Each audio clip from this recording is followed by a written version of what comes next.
Well, we should be up. We should be live, everybody, with episode number 102 of the Two Wheels to Freedom we don't even know what it's called anymore. Live show? Two Wheels to Freedom show live? Something like that. We're the talkie show. Just the audio version, though, is the podcast. This is like the live show. As always, we're brought to you by Stroker Industries, who makes the trigger for your fuel can so you don't spill on your graphics or ruin the environment, you assholes. Okay, so it's strokerindustries.com to not be an asshole and ruin the environment. Also, Motion Pro. No, not Motion Pro anymore. Fucking last year.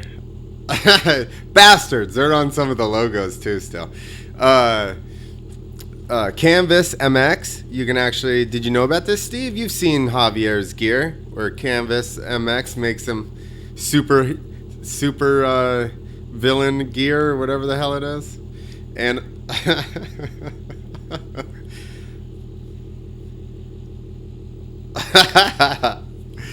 they stream...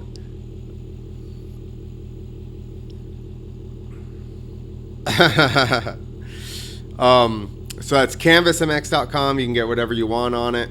And then also boyesen.com. Boyesen Racing. They invented the reed valve.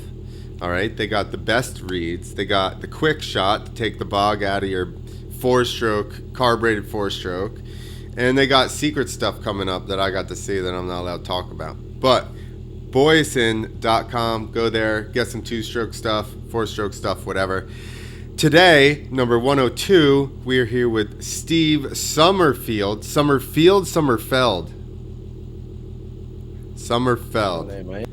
Sommerfeld. Actually, it is the German name. If you read it right, it's Sommerfeld. Oh, so, shit. I'm not German. I live in Germany. I have a German last name, but I'm definitely not German. Okay, so you grew up in Australia. Yep.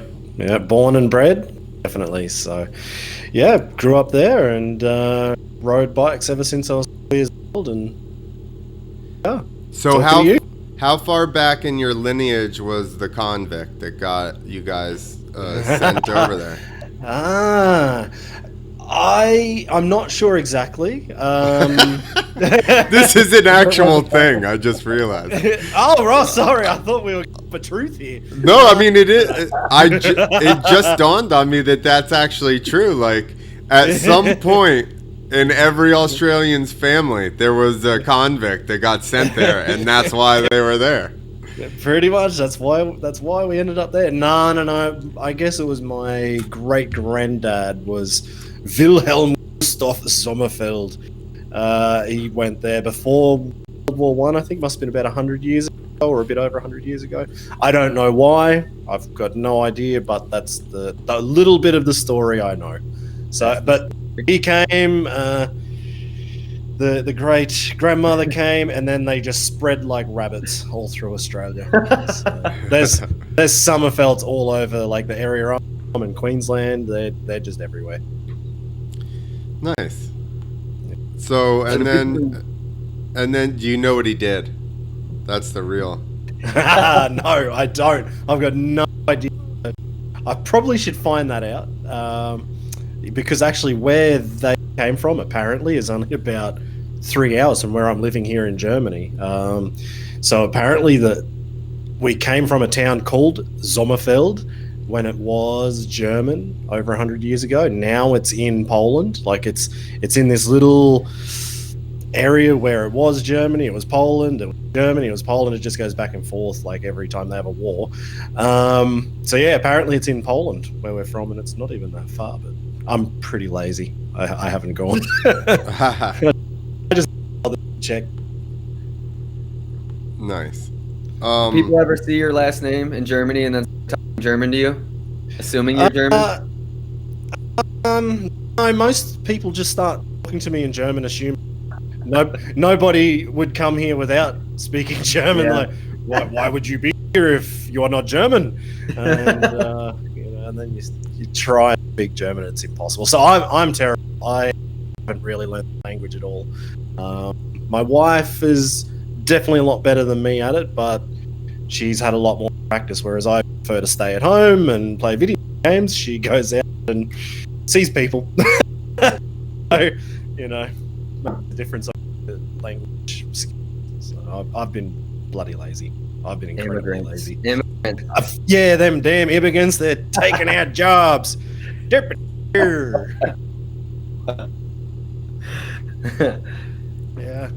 We're a big problem. we're a big problem. What can I say? Australians come taking over the world and taking everyone's jobs. Like, we kicked them out a couple generations Yeah, exactly. ago. Yeah. There's a reason why I kicked these guys out 100 years ago. I do not come back. Hooligans. So, bloody Yeah.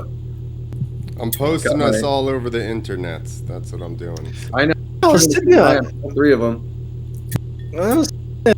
Where is he looking? What is he up to? He's You going can tell awfully quiet. He's the engineer, the producer, the main voice. Yeah. Wearing all the different caps, mate. Yeah. That's how, what the boss has got to do, mate. You got to lead from the front. That's how I ended up with a freestyle team. You know, nobody was putting me on one. I was like, I guess. I was too stupid. I didn't even get that far. I wasn't on a team, and I just sat at home and I did nothing for 10 years. You were a lot smarter than I was. Well, there was a big hole over here, like the entire eastern coast of the country. So I just hopped in on that one. Well, it was funny because I saw your name popped up, must have been, a week or two ago when we were messaging. And I'm like, Clint Esposito, where the hell have I heard that name from? And I'm sitting there, I'm starting to think, oh no, because I was talking to Javier, that's what it was. I was talking to Javier and he said he was talking with you and put us in touch. And I'm like, Clint Esposito. And I just did a quick Google. FMX East. Now everything's clicking and coming back. And I remember seeing everything like way back on Freestyle MTX days and FMX Australia and all that. So it was like 20 years ago, everything started rushing back to me again. We did meet. I was wondering if we did. I thought we did. Briefly at Nitro Circus in Louisiana. I actually. Then you didn't meet me. Oh no? Okay. Nope. Then you didn't meet me. I visited. Okay, how about Pete Mini, maybe. Australian imposter. Nitro Circus in York, PA? Nope. I've only been to America twice. To LA and then to Vegas. LA twice and then to Vegas once, and I don't. All right, never mind. We didn't ever meet. Oh, see, I thought we had, and then when I was sitting there and I was trying to think about it, and I was thinking maybe you came to an X Fighters. I thought you maybe were in an X Fighters in, like, let's say, journalism point of view or something. I don't know. I did Poznan, Poland, with Javier. Abu Dhabi, the last year they had it. Madrid the year before that. Probably Madrid. It would have been Madrid then. Harry Bink's very first Red Bull X Fighters. Yeah, when his shock didn't show up or whatever. There you go. Yep, that's the one. I knew there was something. There you go. Awesome. No, I knew it. I was just sitting there. I was trying to think. I'm like, why do I know this guy's name? And then it all just came back. I'm like, oh yeah, now I got it. When did you start doing freestyle? For real, or yeah, like I guess for starting out. Of course, you watch Krusty Demons when they first came out. So I was doing heel clickers and Supermans over about an 8-foot jump on the dam wall of one of the dams we've got on the farm, and I think that was on my DT 175, big 1996 model. That was a good bike. I snapped the frame on that about in 6 places, trying to jump 60 foot, 70 foot. But no, I was How probably. Old are you? I'm old now. I'm 35 now. I started mucking around when I was like 12 to 14, something like that. But then really to get into freestyle, I was probably about 19, 20. I'm 40. So yeah. Damn. Okay, well, I'll take it back. And Nick's 36, aren't you? Yeah. Man, you So we're baby the face same- 36-year-old. Yeah. Fuck. He looks like a little kid. Yeah, you'd be picking up all the teenagers, wouldn't you? He got locked down as a teenager and he never looked back. Panned out well for you. Oh, so I am actually the youngest here. Okay, take it all Yeah, back. yeah. There you go. You fucking whippersnapper. Then I'm feeling good. Youngest Australian ex-con. Or Yeah, she's dropped in and out a little bit. Damn, why? Yeah, mine is the feed bogged down a little bit, so I just made everything smaller so I don't have a drag. Ah, okay. Second one. So, did we talk about where you're at right now before we went live, or was that was before we went live, right? I think so.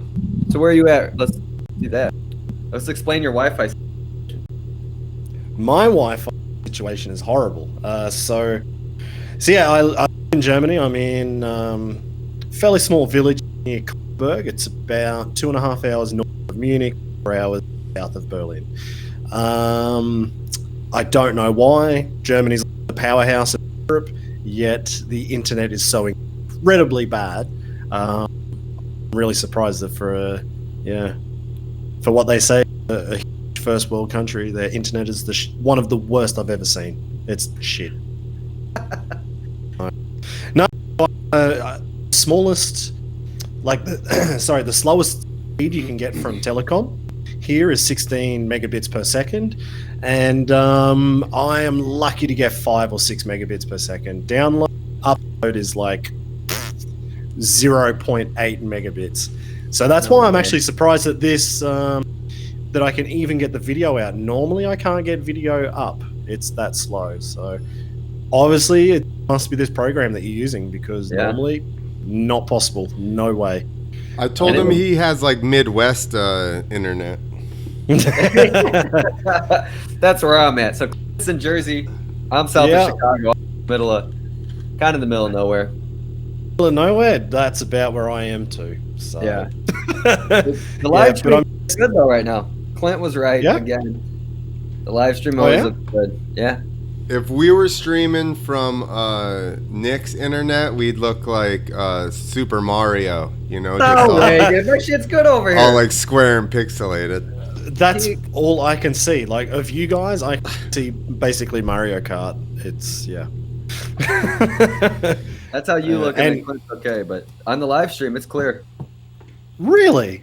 Yeah. Man, I'm going to have to watch this thing later just to find out, because I don't believe you. Yeah, we stream in 720p.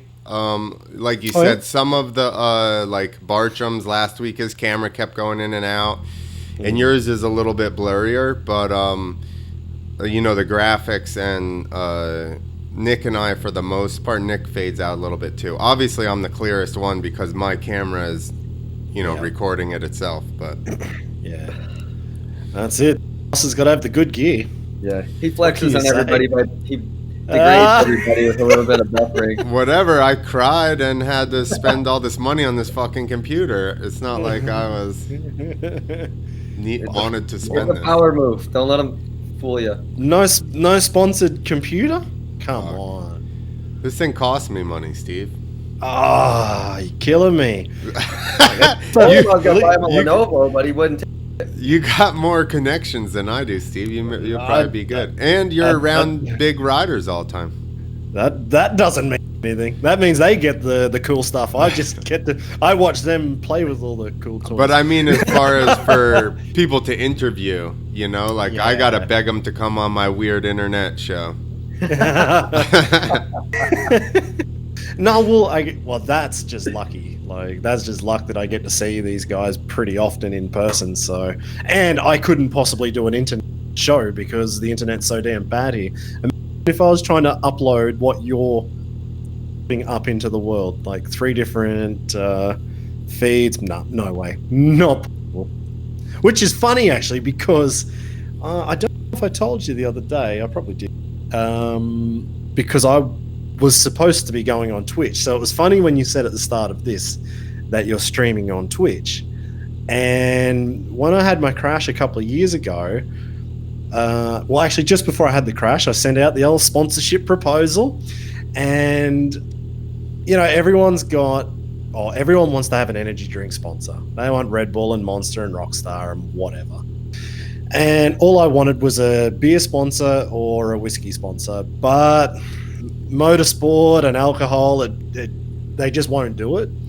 So I got talked into playing this game on my laptop when I first came over here called World of Tanks. And it's as lame as it sounds, but I really got into it, and I've put far too many hours into it, and they were really keen to sponsor me.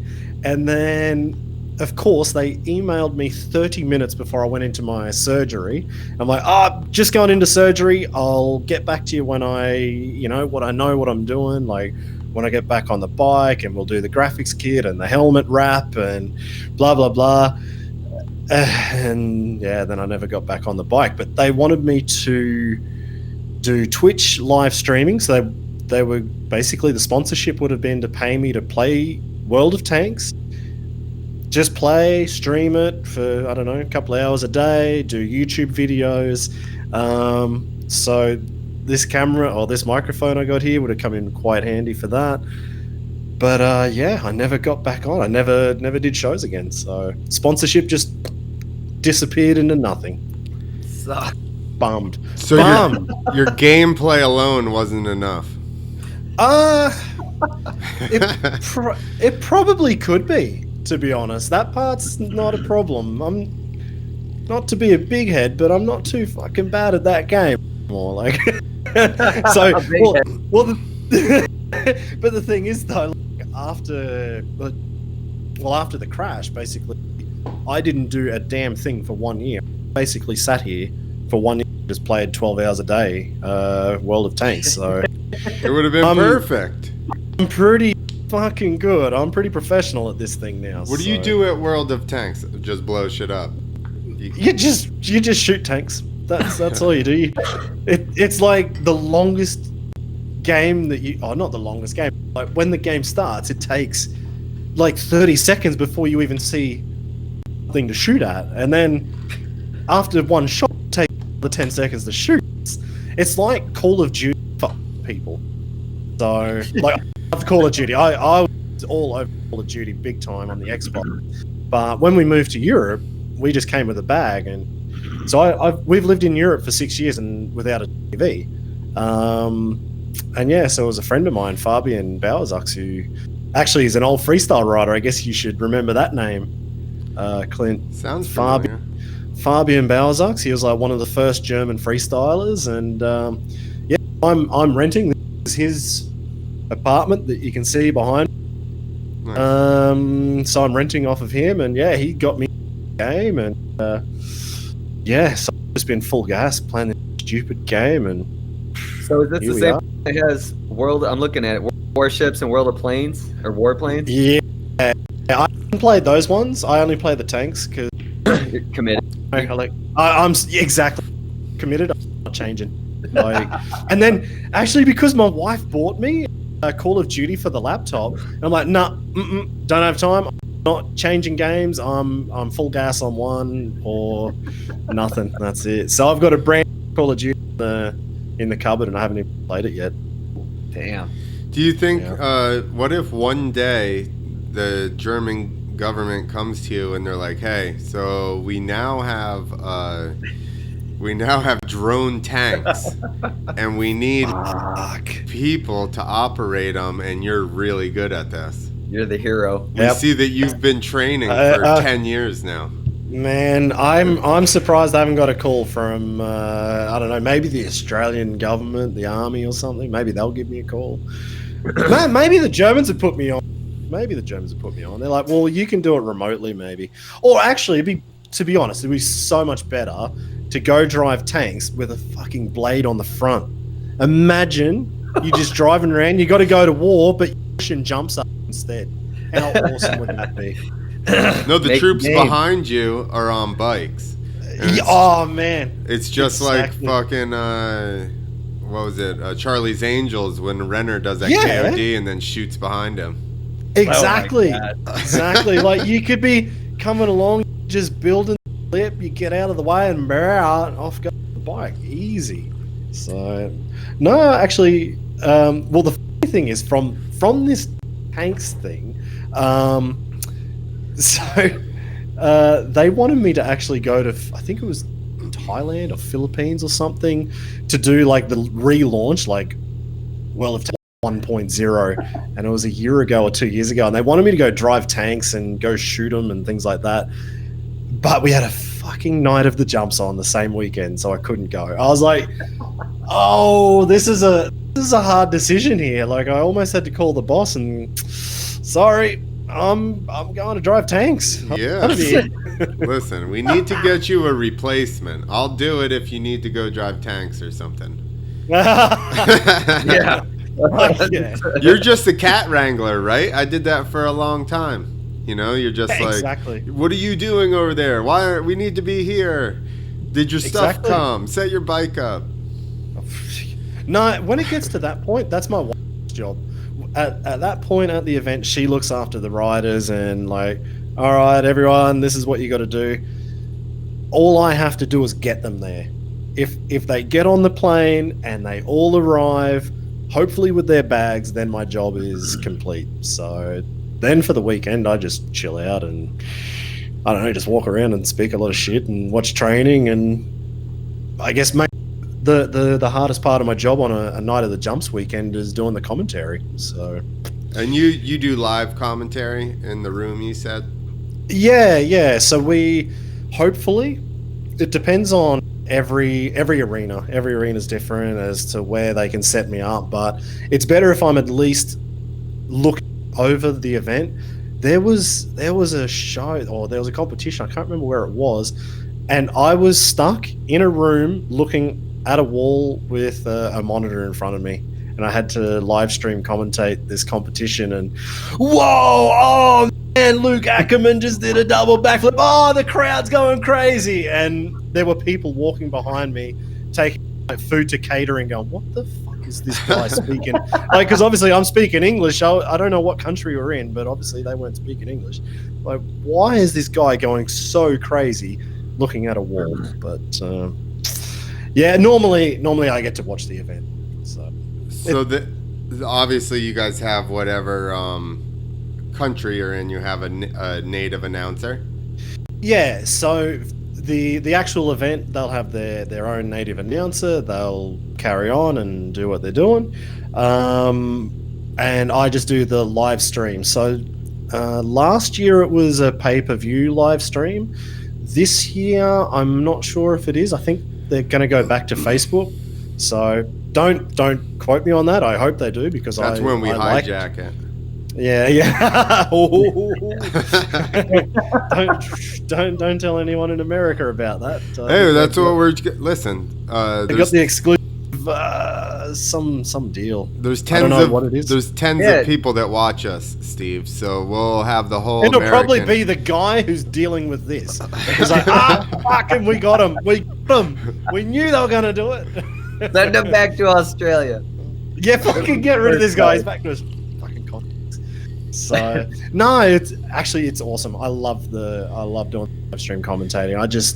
Because I came over first basically to judge. So I was one of the judges, did that for a bit, and then I think I did 2 or 3 years judging at Night of the Jumps. And then they wanted to do the live stream, and easy, got the job again because I'm the only person who speaks English as a first language. So, you know, they didn't get me because I was good. Barely. Barely, exactly.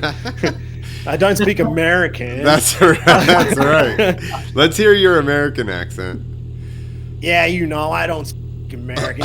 We're out here with Brian Deegan, the Metal Militia. We're throwing down. In the back is SoCal, and the guys in Temecula. That's not bad. Except at the end, you slipped. You said Did Temecula at the end. Up until then, you were good. Temecula. Ah. You sounded like Larry Linkelgold. Yeah, that's where I got it from. That's where I was. I was basically picturing like him and Deegan together, and I kind of basically Cameron Steele. Oh yeah, there's a name I haven't heard for a long time. Yeah. I kind of actually when I commentate, when I get a bit excited and I start losing my voice a bit, it gets a bit, that sort of sound, and I'm like, yeah, this kind of sounds like Cameron Steele a bit, but I just don't have the American accent, or I can't pull it off for an hour and a half. So, yeah they just have to listen to half Australian, half nothing accent, because I've had to, when I'm commentating, I have to completely change how I talk, because nobody would understand me if I was speaking Australian, mate. Like, what the fuck's he on about? Yeah. So I have had to change. When you guys get going to each other, it's like it's not even that I can't understand the words. It's that the words that you use are so different for shit that it literally is like a whole another language. Yeah. It's not that the words are different. It's just that we I can't even think. That's how bad my English is now. I can't even think of words in English. We just cut everything off the end of a word and put O. So, going to the survey, the service station. Yeah, but or wise, like a Cliffy. Or wise, go for a Cliffy. Or your Sunnies. Yeah, you got Sunnies on. Yeah, it's an I, a Y, or an O. Yeah, exactly. Yeah, you're right, actually. Yeah. So I wouldn't say it's a different language. We've got to shorten it. It's too hot in Australia, so we You're can't basically be there like talking. Southerners. Yeah, exactly. Yeah, we're just not that. You're fast. We're pretty hickish, right? Yeah, I don't know about that.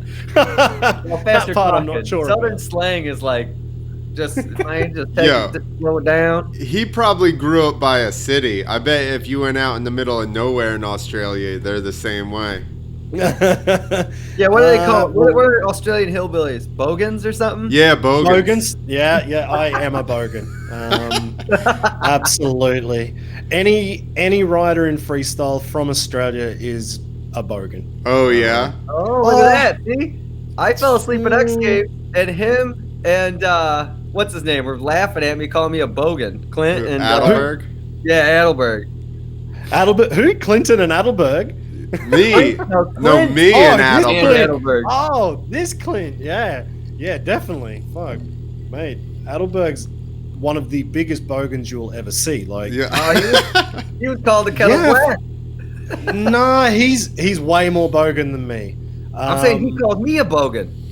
Yeah, I know, but he's like the biggest. Like, he's the president bogan. Like, he can give out the title of who becomes a bogan. If you're from America, right? You're a bogan because Adelberg said.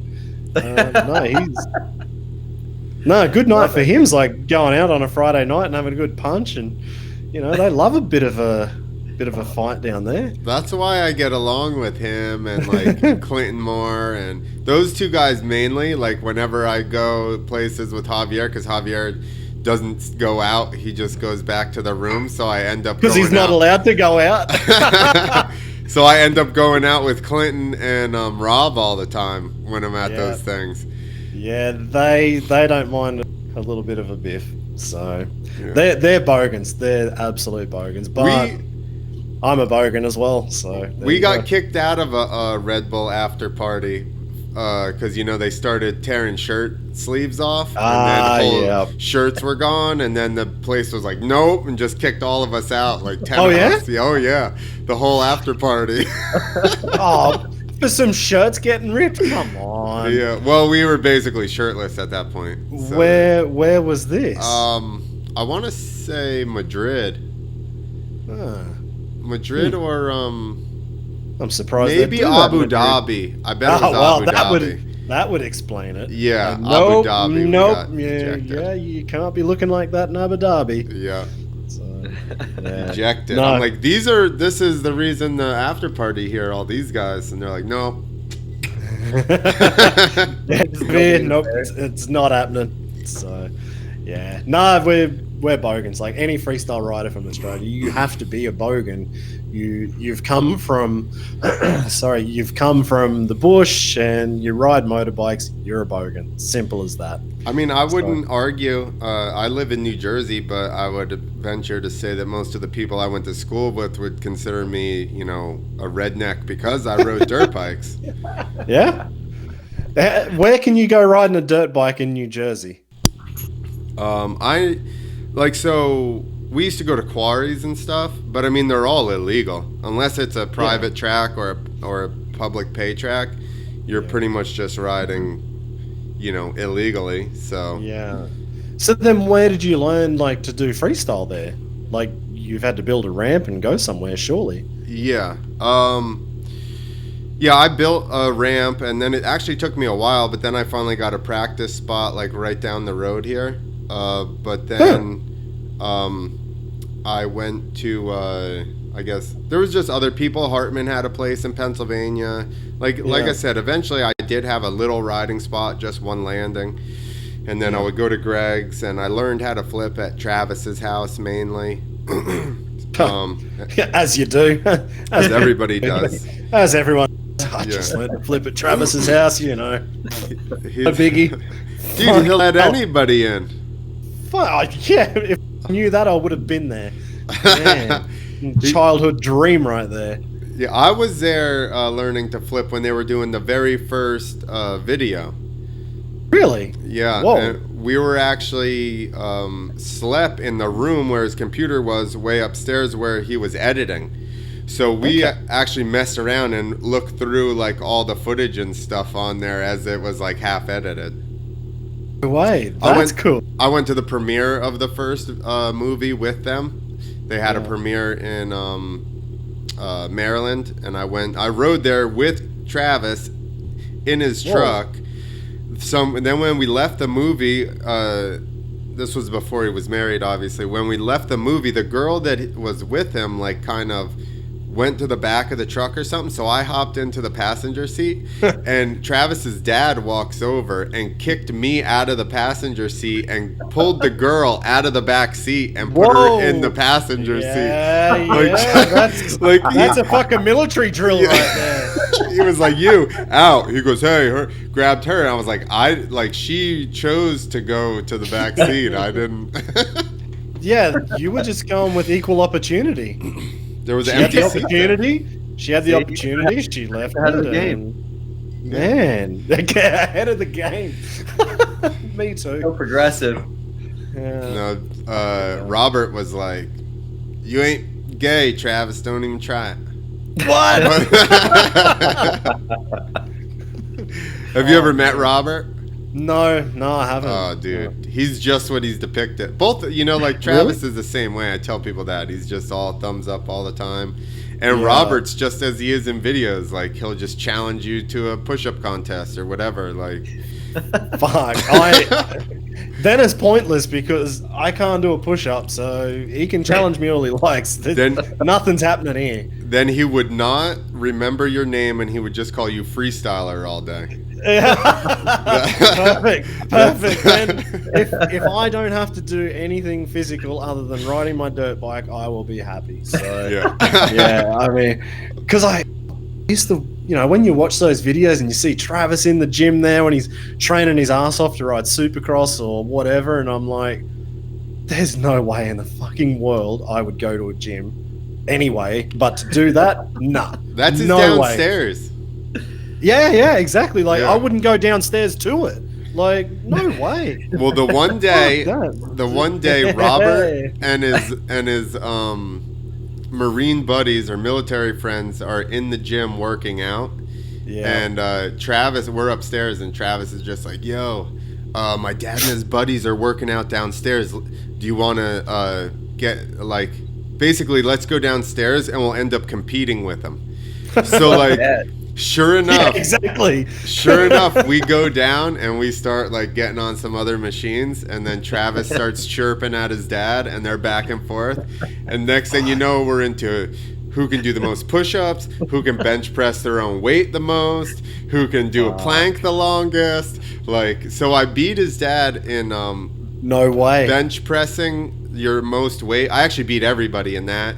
Oh, kicking asses. And then I beat his dad at something else. And then we ended up, the last thing we did was planks. And we're sitting there doing planks. And I literally gave out at like 2.5 minutes or something. And I just looked up at him and I go, "Fuck you, Robert," and just fell over. And he stayed there for another minute. Oh, what a jerk. What a fucking jerk. I was like, this fucking old bastard just crushed me. That's what I don't get it. Like, he must be just working his ass off all day, every day. Surely to be that fit. That's just not normal. Unless he actually just does real work, which I haven't done for a long time. That could be the other thing. Maybe that's what it. I don't know. You don't realize you're working out? Yeah, exactly. Like, like when we had the farm, probably was fit because I had to work all the time and do normal farm work. But yeah, I don't do anything now, so that's. Yeah, but could he be at World of Tanks?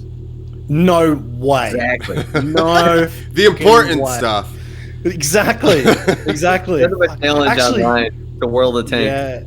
I think the only challenge I ever did with anyone was with Sheeny, maybe 7 years ago.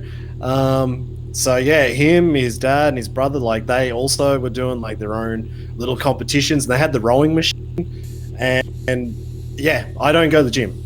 If you haven't worked that out, I don't do anything. And he's like, "No, you got to do." I think it was like how far you can go in 1 minute, or how far you can go in 2 minutes. And he was like yelling at me, and I'm doing it. He's like, you're getting nowhere. And then I finished it. He's like, whoa, actually? Huh. That's actually really good. You almost beat us. I'm like, oh, there you go. Well, I'm not doing any more exercise. I'm done. That's it for 1 year. I'm done. He got that from Travis too, because they always had rowing machine contests. It was like who could get it up over 1,000 something or other. That's for what a it was. certain amount of time or so. Yeah, that's a Travis fucking challenge. Yeah, that's the one. That's what I had to do with Sheeny. And yeah, you had to get it above certain amount, and then it was how long. Yeah, exactly. You could hold it. Yeah, and I didn't know. Fucking hell, I was just like rowing like hell. I'm like, fuck, I don't know. And you just keep going. Someone's yelling at you. And in the end, it wasn't too bad, but never did it again. That was a stupid idea. Like, start drinking beer yet, or what? Or no, we're going to ride. Okay, we'll have a ride and then we can have a beer. So, yeah. Bring the beer. Old days. Yeah, exactly. That's my gym work. 12-ounce curls. Exactly. That's it. No, but actually, one thing I've had to learn living over here in Germany, where the beer is awesome and extremely cheap. It's 50 cents for a beer if you want to only spend 50 cents for a beer. No preservatives, so I don't get a headache from drinking too many German beers. But drinking too many beers, and the old beer belly was growing. So my Cordova flips actually pretty good, but I never actually your back was still straight. Yeah, just as your arch back, like it's just my belly was. I'll send you some pictures and you can see. But yeah, I've been in Germany a couple of years now. I'm drinking too much beer. I need to lose weight. I don't want to exercise. How am I going to do this? So my idea is eat healthy. Try and eat pretty well, actually. Change to whiskey diet, and straight away in 1 month I lost about 5 kilograms from whiskey. I don't know what, pounds, maybe 10 pounds, maybe 10 pounds or something in a month, just from how many kilograms? About 5 in a month. I probably lost near on maybe 10 kilos at one stage. Lost about 10 kilos. 11 pounds. 11 pounds, yeah. Yeah. Whiskey diet. That's it. Fuck the gym. You just drink whiskey. Yeah, that's what I'm doing. That's what I'm trying to do. Well, that's why I got tequila water. I got Mexican beer, so that ain't gonna help. Yeah, last night I was supporting the room at the open mic, and I had beer. Oh, Gotta support the room. You know what I mean? I yeah. don't want to have these beers. I have to support the room. Yeah. It's- Oh my god, this is horrible. So selfless. You have to have a beer. For fuck's sake, how hard can this job get? I know comedy's a rough one. I wish Man, it that paid. is- That would be good. Yeah, okay, well, that part of the job's hard. Fuck, so you're not getting paid there. You got to buy your damn laptop or your computer to do this. That's right. So far, I'm Man, just this is losing money. Fucking, It's America. you're in the red on the America. America. All these fucking capitalists. God damn it. Like, mate, you're heading so close to the socialism. Oh, spend all the money in America. Yeah. It's all good. I mean, actually, I just had to buy my equipment a couple of weeks ago. Actually, my laptop. Really, I have been lucky. Like I've had probably 4 or 5 laptops sponsored from a company in Australia the last year. For World of Wars? For World of No, Tanks? Or whatever. no. That's only. That was actually the other thing I was hoping to get from World of Tanks was a nice big computer and a laptop. But no, it's a good friend of mine at Lakes Networking, and he is a good friend, and he was just helping me out, and so I started my company back in 2010, and I just needed something like to do my job while I'm traveling around. So he's like, oh, here's a laptop, get onto it, and yeah, so I've had laptops and phones and stuff from him, but yeah, to do the podcast thing, I had to go and buy my own equipment. It's like, oh fuck, buying things I haven't. This is tough. Like I don't get paid much, but I don't have to spend much. So, I don't pay taxes because I don't earn anything, but everything gets sponsored. So you kind of like just sitting there you're always in the middle. You're like, well, I'm not getting anywhere, but I'm not losing it. So. Nothing wrong with that. It is what it is. So That's what it used to be, and now I've ventured too far away from the sun of freestyle, and now I'm like trying to work my way back in.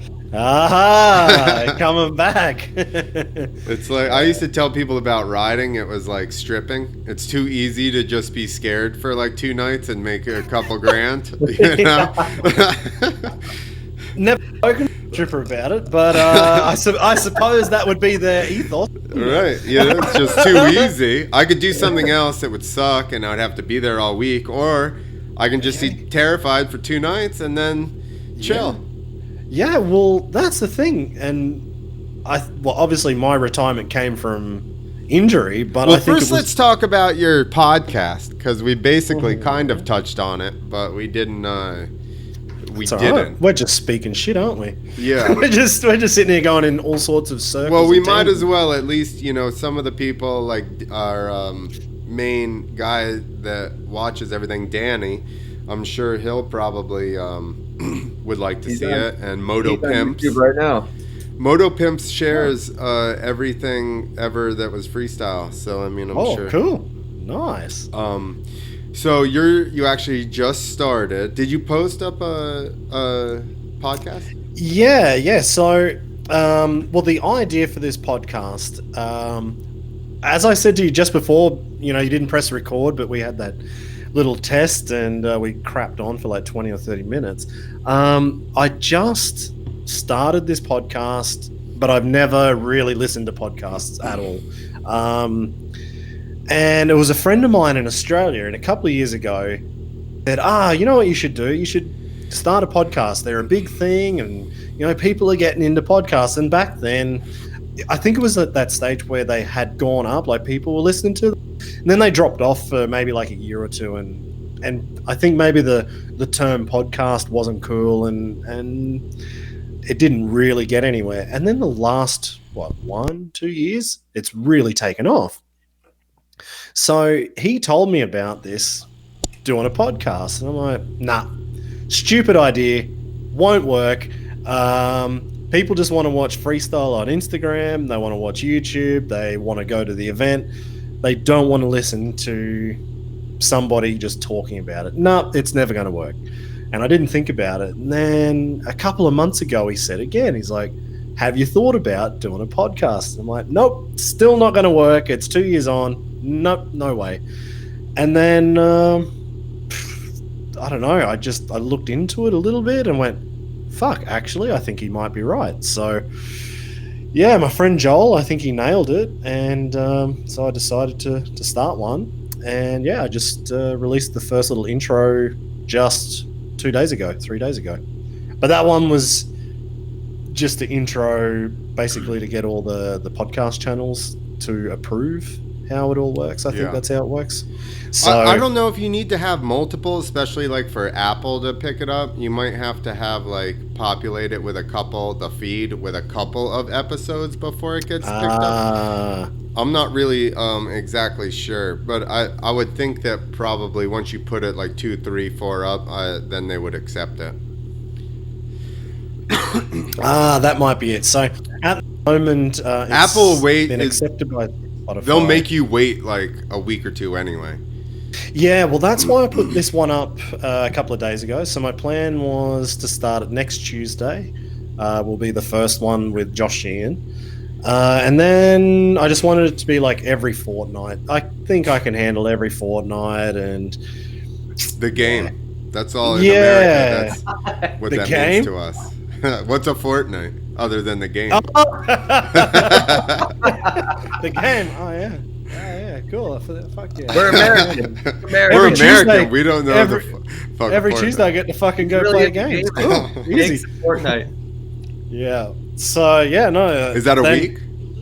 I don't know. What is it? All right, I'm Googling it. Yeah, my friend Joel, I think he nailed it. Oh, no. I'm hearing somebody in the background. Yeah, that was him, because we are on Twitch, YouTube, and Facebook right now. Whoa, okay. So this software is the shit. I'm watching them all with my Midwest internet, Clint. I can You're the barely viewer? see, Fuck. and I can barely see both of you with my one little bit of German internet, so there you go. I do not dare to look at anything else. Well, I don't want to make you upset, but this software was another thing that I paid for out of my pocket.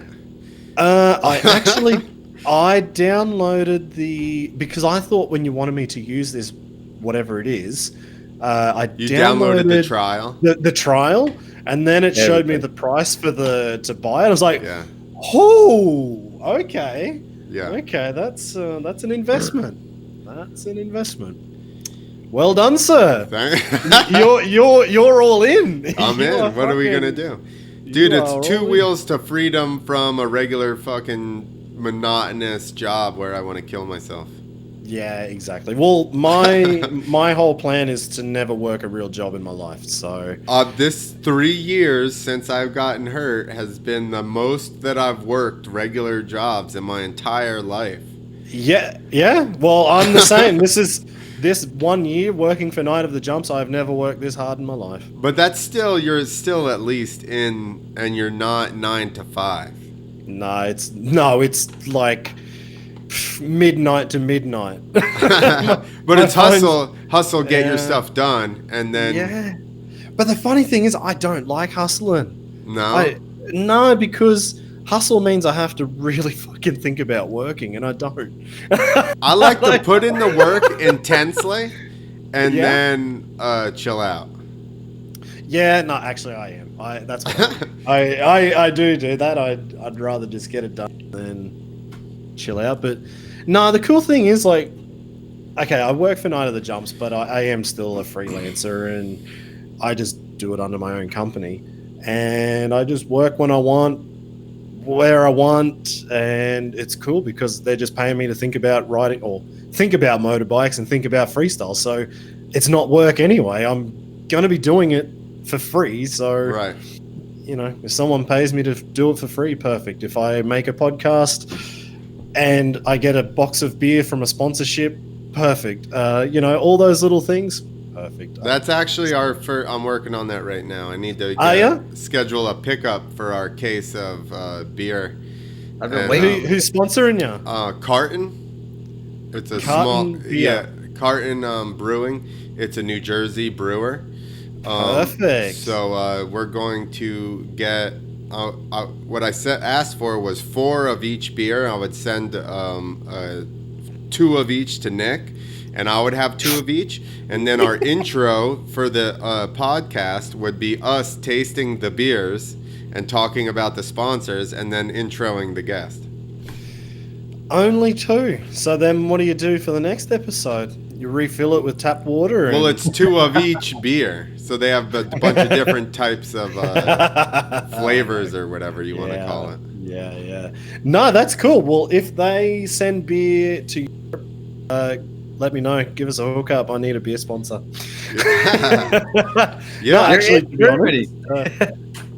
To be honest, I have spoken to a couple of brands, and honestly, I haven't even. Well, I put a podcast up 2 days ago as basically an intro, but there's a brand interested. There is a brand interested. I don't know if it's going to happen yet, but Nice. Finally, like I said at the start, all I ever wanted was either a beer sponsor or a whiskey sponsor, and I couldn't get that when I'm riding freestyle. But I'm like, hey, this is a podcast. I'm not on a bike. Now's the time to get that. Who would be the whiskey sponsor of choice if you could pick? Go ahead, pull out all your whiskeys there. Oh, hang on. Probably these guys here. That would be the money. That's a very nice, peaty, smoky Scotch whiskey. We need to with the most richly flavored of all Scotch whiskeys established. He's reading the label now. Hey, I got to get my shit together if I'm going to pick up a sponsor. We need to get our favorite, do just like an alcohol podcast and ship them to each other. Ship you American stuff and you ship us European stuff, and we all taste it together. Oh man, have I got anything American? Yeah, Johnny Walker. Is that not what is Johnny Walker? Hey, hang on. I think Johnny Walker is American, isn't it? Or I is think it? so. I don't Keep know. on walking. I would ride with a bunch of Polish dudes, and they love Johnny Walker. That was their thing. No. It's not. It's Scottish. I thought it was Scottish. Yeah, it's distilled, blended, and bottled in Scotland. Well, they've done good enough job branding here that we'll accept them. Yeah, exactly. I've got some Portuguese liqueur that I picked up on holiday a couple of months ago. I've got this is the best one. Hang on. Yeah, you can hear that clunking around. There's a few back there. I was telling Nick about that. That's the best one right there. So when you're talking about Clinton Moore, this is where he's from, Bundaberg. That's the good Australian rum. That's why his one varial is called the Bundy. Oh yeah, exactly. That's the Bundaberg rum, my friend. Bundy's in your undies, right? Yeah. you have been listening to the slogan from Clinton. Dude, I love Clinton. Neither one of them, him or Rob, will respond to me about being on this fucking podcast, but it's fine. Yeah, because their internet would be so shit there that they would never be able to do it. Yo, we got that. That's what you thought. You said it's worse there. No, it's the worst in Europe, but where Clinton's from, definitely in Bundaberg, there is no internet. It's just not there. That's why he's not responding, because he didn't even get your message. He didn't get the message? Yeah, no, it's actually really shit where he lives. We got video of Edberg and Clint fight or wrestling. Wrestling. What the hell gets attention? About 3 a.m. The wrestling match. Oh man, I bet my wife's sitting in the room next door just going, listening. "What the fuck are they talking about?" Yeah, I thought he was going to some professional podcast. Yeah, not this one. Sorry to disappoint. No, not this one. Right. Don't even turn it on. Oh, hey, this is we need management for this podcast, Steve. Oh fuck, mate! What did I just say? I don't want to work. You're a manager. Did you not listen? He owns a management company. Yeah, but I put that stuff onto my wife now. So why haven't you been do the work? Why haven't you been Lucas Myrtling it and just signing everybody that moves? He has been. All right, you can leave that one alone. I don't know how to respond. I think we ask the hard there's questions here. that is the hard question. There's a different way of looking at management, I think you could say. I take the very chilled out way. He doesn't like me. We were at one of the Red Bull X Fighters at an after party, and then he's super drunk, and then just starts spouting at me, and I'm just like, dude, let's have this conversation when we're not wasted. And he's like, saying this and that, and I'm like, how about when we're sober, we'll have an actual conversation about it. And then he ripped my shirt off, did that deal, which I had a separated shoulder at the time. So then he was like, don't rip this shirt off. It's my favorite shirt or something. So I was like, fuck off, and just tore it right off him. He tied it back up in front of like a bib. He tied it back together. And then the next day we were on the same plane out of there, and the whole thing, while we're on the flight out, he just keeps looking over at me. We're in the same row even, and he just keeps looking over at me so hungover going, I hate you. Must have said it like 10 times to me. That's all he would say to me. You're just upsetting everyone, aren't you? That's my MO. Second after party shirts getting ripped off story. Yeah, exactly. Fucking hell. There's a couple here. I'm sure there'll be a few more coming. I was gonna say that's the Red Bull X Fighters after party deal. Yeah, and Nitro after party deals, and all of them, I think. So, no, I mean, I looked after Josh and Clinton, and I just did it because I went to uni for a long time, and I didn't use anything I learned at uni. And a good friend of mine. Is that college? Sorry. Yeah, we put an I on the end of we cut everything off and put an I on. University. Yeah, university, but it's just uni. Yeah. So I had 6.5 years there. See, it's another fucking language. Like 6.5 years of college. Yeah, I'm a dumbass. You're a doctor? Are you a doctor? I should have been. After that long, I should have been. No, actually, I wanted to be a physio, but you've got to be incredibly smart in Australia, or at least in my state, to get into physiotherapy because doctors are competing for those spots. You don't have socialist healthcare yet, I see. We have free healthcare, absolutely. Well, here everybody's stopped competing for. The doctors stopped competing recently, but no. Well, the doctors were only competing for their spot at the university. They weren't competing to get the money. They get the money. Don't you worry. They don't hear anymore, so they're like, they're like, that looks like a bad one. We don't want to fuck with it. We'll just bring new people in to be doctors. Yeah, more Australians. Take your jabs. No, so I don't. No, I did it too many years at uni, and a friend of mine's like, you're riding freestyle, like you've been at university for so long, you've done a management degree, and I didn't do anything for 2 years after I graduated, and he's like, just do something, start, I don't know, can you do managing of riders? I'm like, nah, don't do that. That's a dumb idea. Again, I thought it was a dumb idea, but it turned out to be a good one. And yeah, I went and did a 7-week tour in Indonesia doing shows. And I needed to take 2 backflippers. This was back in 2010 or 2009. And I needed 2 backflippers and 1 without a backflip. So without the backflip, that was me because I was the pussy. And Clinton Moore lived 1.5 hours from me. So I knew he'd flip anything on any bike, on any ramp, so I knew I was good there.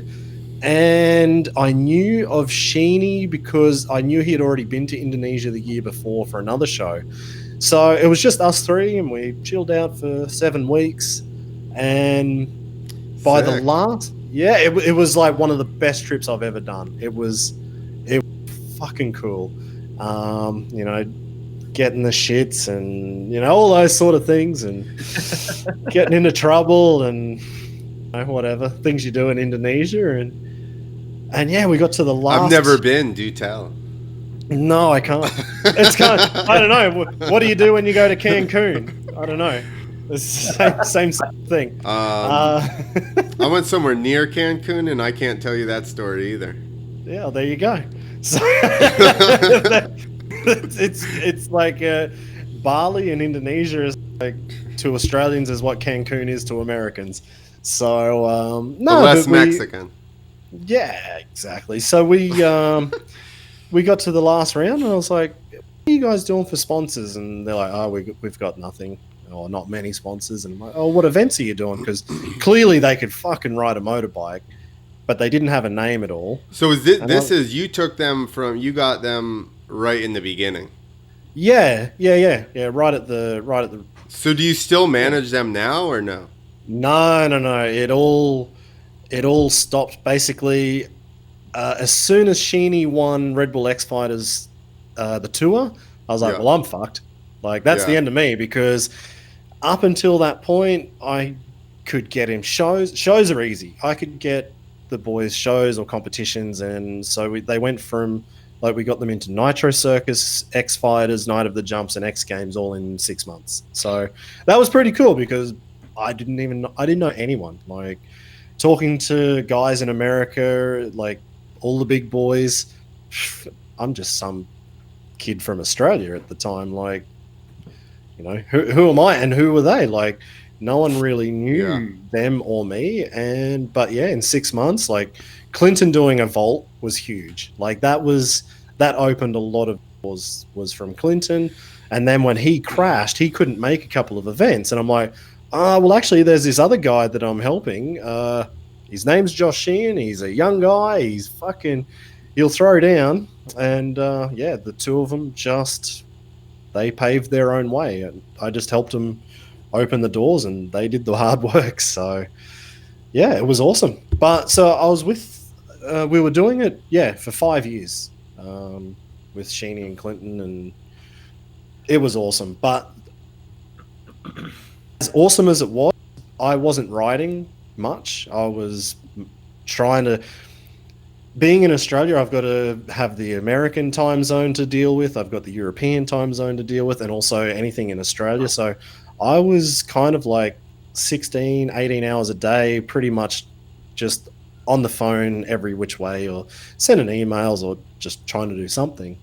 And then I started having a lot of stupid crashes when I was riding. I was just tired, and so I was breaking. I probably broke 2 or 3 ankles or a couple of wrists in that time, and I don't know. I was just having dumb crashes, and yeah, it wasn't easy, but it was fucking. That was one of the best times of my life. Was looking after those two boys. Like, yeah, nothing like a Red Bull X Fighters tour just sending me over with them. So I was traveling the world, Yeah.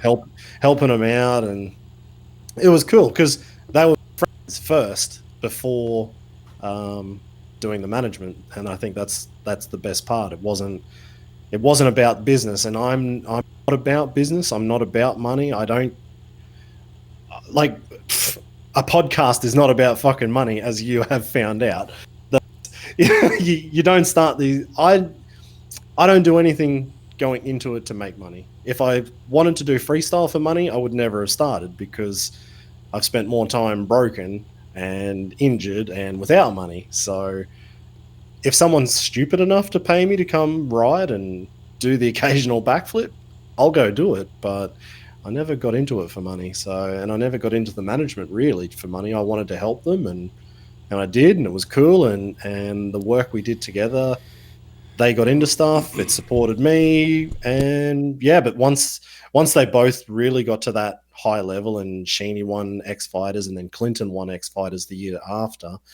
Yeah, that was my death warrant for managing because I just couldn't get them that next higher level deal. I was just a one man band with well, me and my wife were doing it. So yeah, that's where they needed to go get someone who really pulls in big sponsorships. And unfortunately, I did not know the big boys in the big companies in America to pull that off. So it is what it is. Right.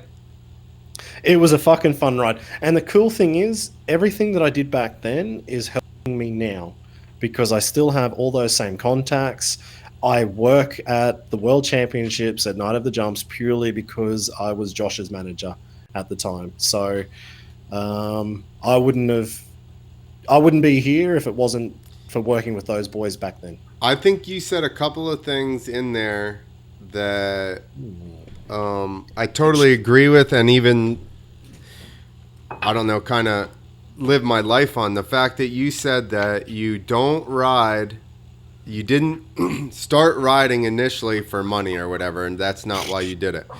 And you can't, because in any of this stuff, and I would relate it the same way to comedy too, and I knew from riding that it was going to be similar. But, people that ever came to me and were like, what tricks do I need to do to be able to do shows or whatever? Those people are just looking to make money. And I'm like, what you need to do, because I had my own riding spot in Georgia at the time. Yeah. What you need to do is show up every fucking day and practice and show me that you really want to do it and be able to do your tricks no matter what the conditions are or whatever. Yep. So that's the love of it. You have to spend the time becoming good enough at it so that when the opportunities arise, you're good enough to take advantage of them.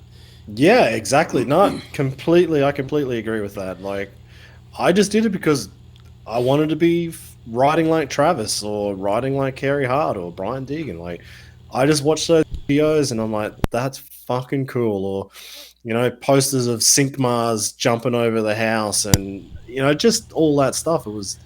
That was cool. And I've seen so many riders, and I'm sure you've seen it as well in 20 years. Like, so many guys come and so many go. There's so many riders who are so much better than me. Like, I'm not that good. I don't risk shit. It took me 6 years to go from a foam pit to dirt. I'm a pussy, but I thought about it for a long, long time. And I feel like you and I are like, you're like my Australian counterpart, because it took me a while. I started flipping in the pit in probably 04. I didn't actually flip to dirt until 07, maybe. Oh, that's fast. Whoa, that's super fast. I didn't feel like it. Hold on, man. You're going to hurt yourself. Because all these other guys came in younger, and then I had already been flipping in the pit, and they came in and did it and went to dirt and super flip and blah, blah, blah. Like Jack Rowe basically made me feel like a fucking pussy.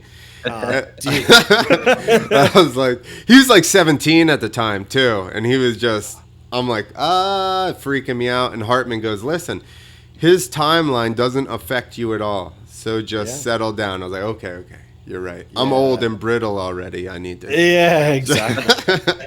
No, completely. Like, I was the same. I started in 06 at Matt Schubring's place. I don't know if you know Shuey at all, but I know of him. Yeah, he's a legend and like one of the most naturally talented guys I've ever seen on a bike. And he's like, yep, go in the foam pit and I could flip. Not a problem. I only ever fucked one flip up, but I don't even know why I did that.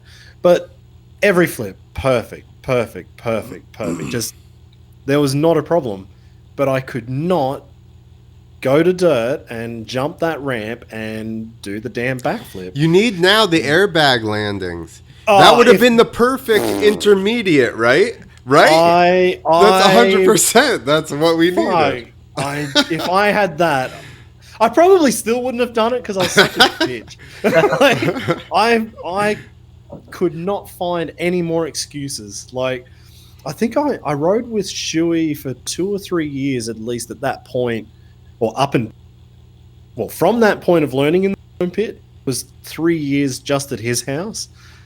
And then when I started working with Clinton, and then I was driving up to his house a lot and riding in his foam pit, which was so much bigger and so much better than Shuey's. Shuey's was the snake pit. Like, that's where all the snakes go to live. And actually every foam pit in Australia, all the snakes live in there because it's perfect breeding ground. But Shuey's looked gnarly. It still felt the same to jump into it. It didn't matter what it really looked like. But when you look at Clinton's and jump into it, it felt like a dream. It felt like you jumped into a cloud. And I think that was half of my problem going there was it was so nice. I'm like, I'm not getting the fuck out of here. I'm not jumping to dirt. No way. If I crash on dirt, that's the end of it. And in the end, like after 3 years at Clinton's, he's just like, you are wasting my time. I need to win an X Games gold medal. I need to learn my trick. I'm not going to sit here fucking about with you in my foam pit every day. Like, I'd probably do 20 flips into his foam pit a day. Perfect. It was absolutely. It was torture. I didn't go to dirt until 2012. Think about this. Hartman also gave me another very good point. He said, don't flip to dirt until the consequences of not flipping outweigh the negative consequences of flipping. Like, basically, I got to the point where I was like, I would rather break my leg right now than to not flip any longer. Is that There you go. There you go. And then you get it done. Hey, that's a smart way of doing it. Well, the funny thing I had, like, I think it was just the height and the length of the jumps. Like, at Shuey's place, that was back when it had to be a 45-foot super kicker. And it was a big super kicker. And I remember you just going to the moon over 45 foot. And I never got the feel for it to say, I really want to take that to dirt. And then when I went to Clinton's place... Because the super kicker is almost uncontrollable. Yeah, exactly. Like, you're going so slow, but the thing you shoot you barely so pull. High. You, like, barely lean back, and the fucking thing's already... Yeah, so what happens if you're scared and you pull a bit too much? You are going to overcook the shit out of it. So that scared me a lot, actually. And then when I went to Clinton's place, he was like, nah, don't worry about the super kicker. Just go 75 foot. And I was, again, shitting my pants. First time at 75. I must have almost pulled the handlebars out of the bolts. And if I had held on and tried to bull ride it into the foam pit, you'd almost class it as a double flip. Was my first ever 75. Like, I pulled so hard. I'd already done the rotation. I'm coming in and I'm just pancaking it out. It was near on a 720. He still hasn't landed the 720, so, I did it before him. But don't you think, I would imagine you would agree with it. I like this because although I've seen your pictures and you did big, like, super indie flips and stuff, which I never did any of that shit, but I feel like you've done more flip tricks, but I feel like we're similar in just the way that you've explained, the way that you see. Like, I have a couple guys that started riding with me when they were young. I showed them their first ramp, I put them in their first shows, everything, and they still haven't flipped. And it's because they watched Paul Smith and I freak the fuck out mentally about the flip, and we put that on them. And if they had been around somebody like a Todd Potter or a Jack Rowe that showed up and was like, I'm flipping, I'm learning these tricks, and then that was the end of it, their outlook on the flip would be completely different than it is now. Yeah, exactly. And that's where I find, like, you're a bit older, I'm a bit older. Like, those guys back then, like, they obviously had something in it that they could just do it, and they told themselves they were going to do it. And that's perfectly fine. And I know I'm a pussy. But I think some of that comes from, did you race growing up? No, I never raced a day in my life. I always wanted to, but so I raced because that's all there was. And then getting into freestyle, I learned the initial tricks and stuff. But I think it's more the mental barrier of, if you never, like, especially for me, there wasn't even tricks on dirt bikes. I used to do them when I was little, messing around, but everybody's like, what are you doing? So then I just stopped. And then to go to doing these tricks, you're like, oh my God, these tricks are crazy. And then you got to learn them because other people are doing them. To now people are doing backflips, which you got to realize, me as a kid, when they first started doing freestyle and having the discussion, I'm like, a backflip's not going to become commonplace. It'll be like maybe sporadic. You'll be able to do it here and there. Then somebody learned it, and then it's like tricks out of it. And then you got to change your thinking. Whereas these kids Clinton Moore, and all those guys were so young when the backflip Yeah. happened that in their head, that's all they were like, backflip, backflip, backflip. That's easy. Yeah. Well, that's the problem I find that I'm at. Like, I get goosebumps still every time I see Kerry Hart doing the first backflip. I remember the day I saw it, and I'm just sitting there going, "Fuck, that's so." Yeah, you just like, Rewind it's so it, gnarly. over and Yeah, over. like I still get goosebumps looking at that footage, and then even for like a couple of years, you're like, nah, it's not going to happen. He's killed himself going back to X Games to try and land it, and it's not going to happen. And Metzger comes out and destroys the place with the double backflipping. It You're is like, normal. but Not but normal, even at that, normal yeah, setup. but even at that point, I'm like, nah, it ain't going to happen normally. So I think that was my barrier. And then, like you said, you're going to have kids now. Well, Clinton and Josh, and then all the guys like Adam Jones and all the boys, Tucker and whoever, have been in that point. That was kind of normal for them, that they knew they could do backflips, and that is the sport. But now you've got guys like Luke Ackerman who are like, well, Sheeny does double flips every day. Well, so can I. And I've ridden a lot with Luke Ackerman over the years. He's a fucking monster. He fucking is a monster. He Like- looks like Arnold Schwarzenegger. He's just, yeah. Like, fuck. He is a beast. He was at one of those, and I ended up hanging out with him after a little bit, and he's like 8. How old is he? 20 maybe. 22 now. So this was a couple years ago. So he was probably 19 or something like that, and the dude's bigger, more jacked than me, and I'm like, Oh, holy smokes, dude, he's a fucking monster. That's the only way he bounces off the ground like that and just gets up. And yeah, it's like, no. Fuck, yeah, no, he lands and puts the Earth out of orbit. Like, he is a strong guy. But for him, like, big tricks are I don't think they're that big of an issue for him, because he's seen that it's possible. His older brother is not scared to try shit. Hannes will try anything into the foam pit, and Luke's younger, and he's like, well, if Hannes can do it, I can do it. And you know, then the two of them, it's like they just head to head, and like one does it, the next one has to do it. And then they just one up each other. And so you're watching a 22-year-old now who thinks double flips are normal, and like, you've seen his 360s lately, like they're so flat. Like, yeah. I'm like, that's a fucking good 360. And like, give him a couple more years, like when he, you know, he's only 22. Like, wait until he's 25, 28. He's I starting think the only you know? thing you can say about Luke is he does crash often and gets squirrely. Oh, If yeah. he He could ain't scared of a calm- good crash. If he could like smooth out a little bit, Yeah. he's crushing everybody.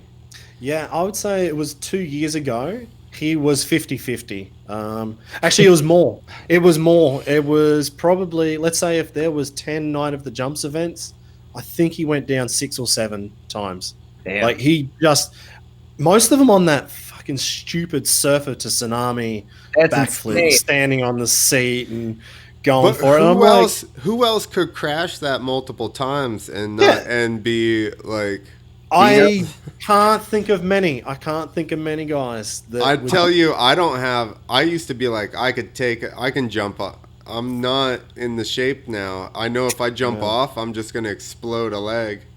Yeah, mate. Every time I crashed, I would come out broken. Like, I don't get away from crashes well.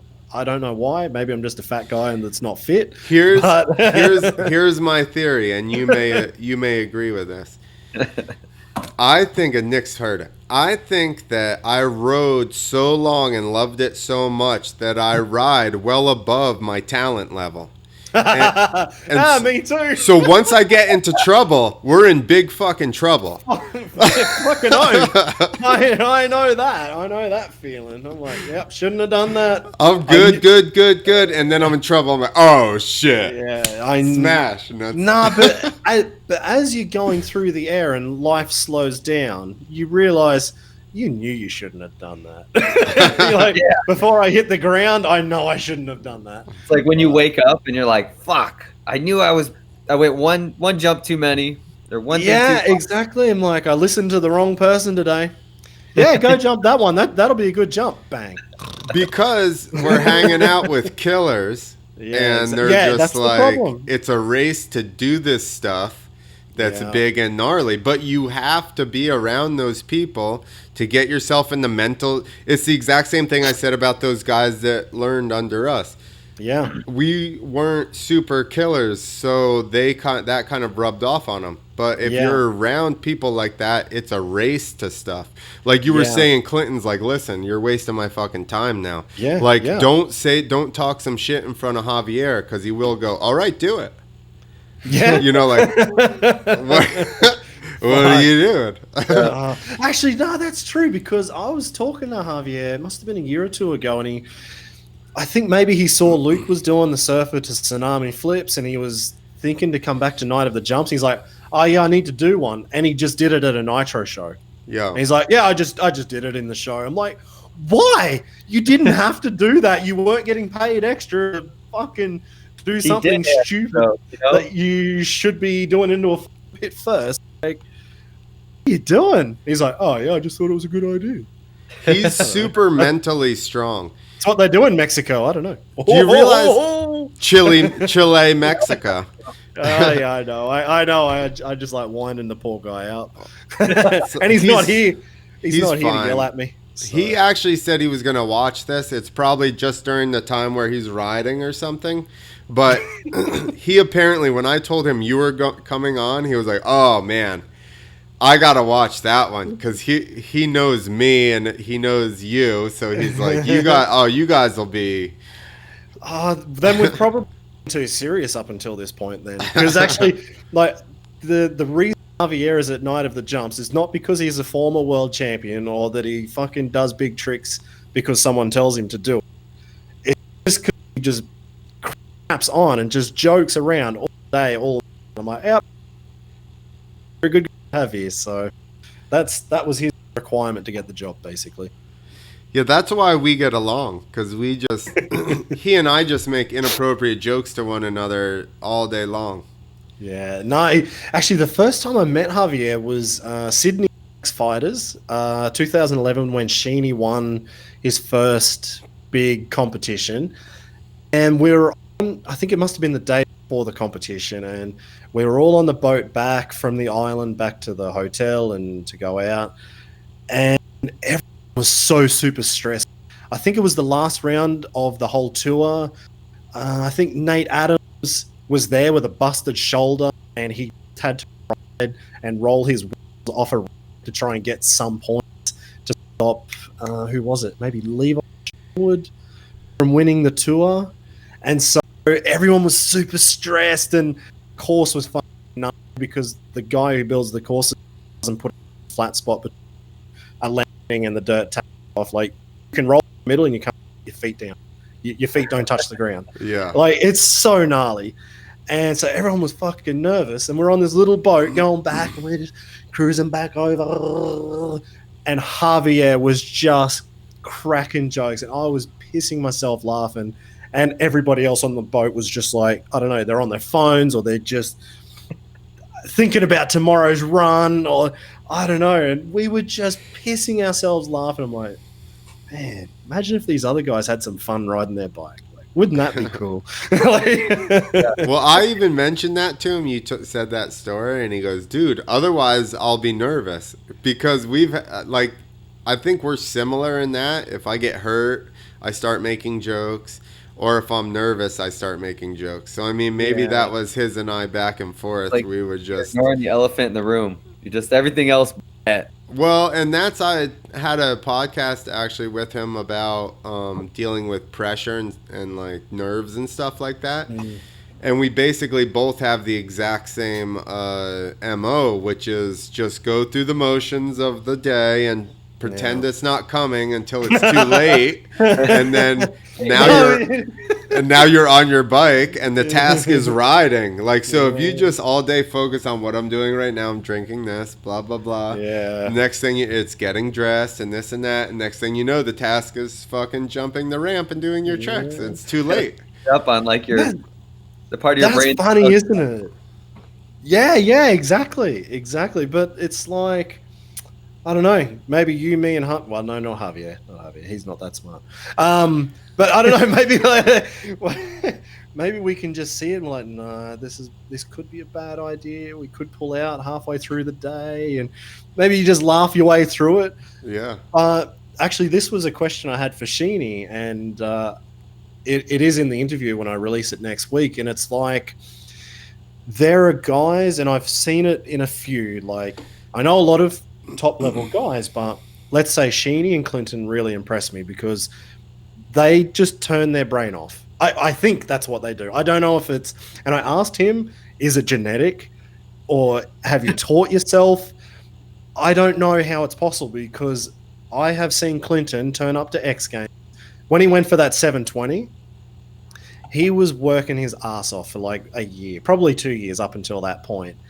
And it was like from 2 months out or 3 months out, he's like, no, I need more faster rebound out of my back shock. So he would ride for 2 days or 3 days and then get his mechanic to completely rebuild his back every week. I need more. It needs to be faster. I just can't get that last 90 degrees of the bike to come in to land the 720. And he pretty much had it. Like, into the foam pit, which is all he was going to do. He wasn't going to do it to dirt before X Games, but he had it into foam. And the last week before we had to fly to LA for X Games, he's like, all right, let's rebuild that shock and let's just make it a tiny bit faster. We'll have 2 more days to do training. We jump on the plane and then we go. And of course, it pissed down rain the whole week. The suspension was changed and we were just like hoping every day. Never got to test it. Didn't get to test it. So we flew to America. He put his suspension in the bike and he's like, well, I'm here to do a 720. And it didn't go to plan. But he knew, like, as soon as he jumped in practice, he jumped the super kicker and he came over to me. He's like, nope, that's not right. That suspension just is not working how I thought it was going to work. And I'm like, okay, well, what are you going to do? Like, you don't want to do a Willie Watts because, that ended well. Yeah. So, he went for it. He went for the 720, crashed his brains out, and then some muppet flag marshal fucking doesn't know where the kill switch is, and puts the bike into his back just for good measure. But make sure he's out. But I think it's a long story. But coming back to the start of the story was, he knew he was going down. He knew he was going for a trick. But he knew he had to go for it. He knew he had to go for it, and he fucking did it. And I'm just like, how did you do that? Like, I don't think I could do it. That's that's Evil Knievel, right? Yeah. Did you ever hear where Evil shows up and his bike's not running right, and he's like, I'm not gonna make it, and they're like, well, what are you gonna do? He goes, I'm gonna go for it. People paid to see a jump. A couple of those, like Caesar's Palace, his bike wasn't running right. He knew he was gonna crash. Yeah, that's why he crashed his dick off. Fuck off. It was running on like one cylinder or something like that. Something was off, and he was like, "No, we're going." They came here for a show. That is so gnarly. Yeah, but what you said, I actually, if you, we did some. Nick and I went to Summer X Games, and we did some interviews in the pits, and I talked to Clinton or Sheeny, and actually, what I said to him was exactly what you said. I was like, I've seen you in a bunch of locations, and you've always been super solid. It seems like you're always mentally strong, no matter what. Like, I've never seen either one, Clinton or Sheeny. I've never seen them. There's plenty of people, you and I know them. I'm more of a game time guy. Yeah. I'm not good in practice. I'm good when pressure's on, showtime, you got to go. which is probably not so good because I'm not good at practicing, so I don't learn good tricks at practice. So like it's whatever. It's a vicious cycle. But some people are really good in practice, and then they go to a pressure situation, and then they wilt. And Yeah. Javier, I'll give this to Javier too, because Javier is super solid all the time. Clinton Moore, Sheehan, all those guys. I've never seen one of them get into a scenario where the pressure was on and then not pull the trigger and ride really well. And the assholes look calm when they do it. That's the part that annoys me. I'm like, if you're shitting yourself right now, you haven't shown it. Like, yeah. Fuck, I don't That's know. Javier making jokes, because he and I are similar in that, and that's how I am too. He and I would be just, everybody else would be annoyed as fuck in the locker room because we'd be just talking shit about everything. Yeah, exactly. No, I get it. I mean, so I'm happy. Like when I ride at home, and if I'm working on tricks, I will bang out every trick that I can do. Bang, bang, bang, bang, bang, bang, bang, and I go until I get every single trick done. And if I still feel like I haven't got arm pump, I'll do every trick again. And then I'll have a little rest and, just sort of chill out for a bit. Go back out and do every single trick as if it was a competition. Right in a row? And I don't... See, in practice, I'd fuck up. I'd be like, trick, and then the next one I'd be like, oh, that one I didn't come off right. And then in shows, I was pretty good. I'd be like, all right, we're pulling the trigger no matter what. No, I was always like, because I like riding competitions. I never did that many shows actually. In Australia, I probably did 10 shows in 10 years. I didn't do any.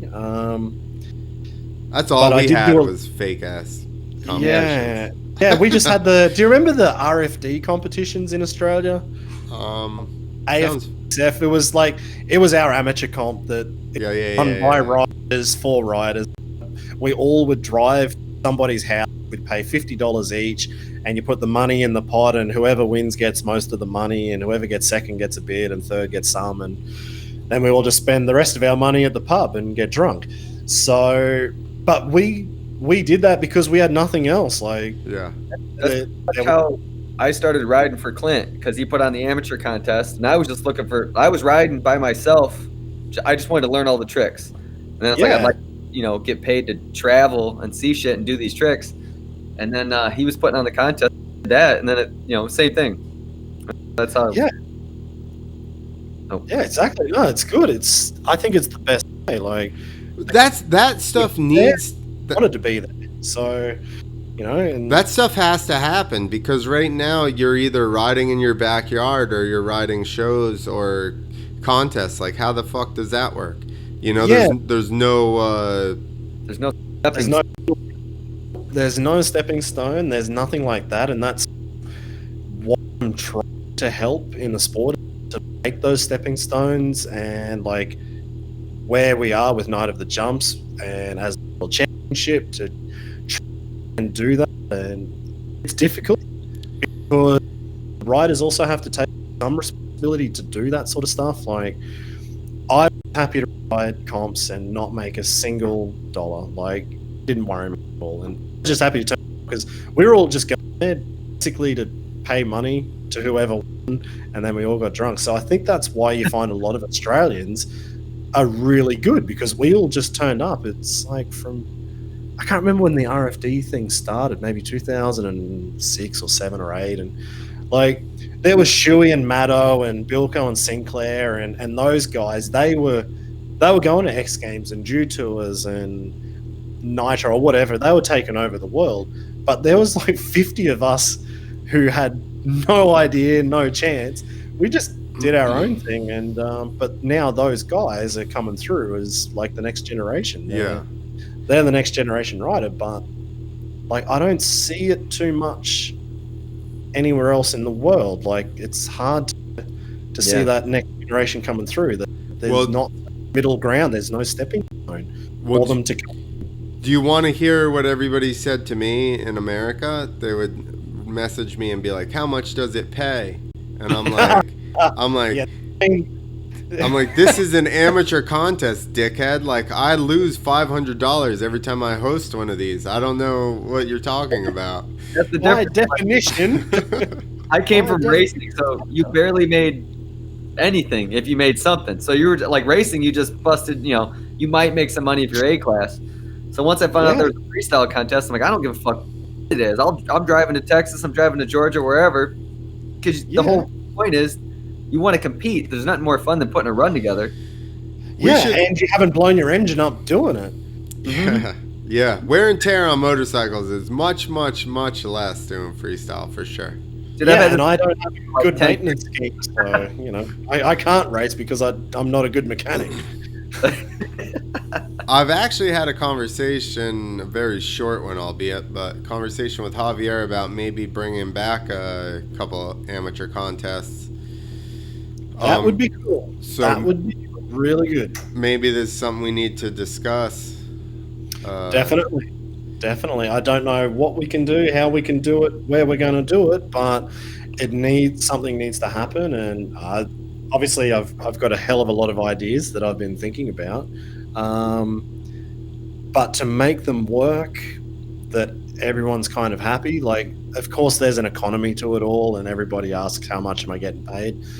That's always the biggest problem. And even for shows, even for the biggest competitions now, money is not in the sport like it was 10 years ago. Like, I completely missed the glory days of doing backflip shows. Like, if I did a backflip when I started in a foam pit, I wouldn't be sitting here and trying to make a damn podcast. Like, talk us loser on a podcast.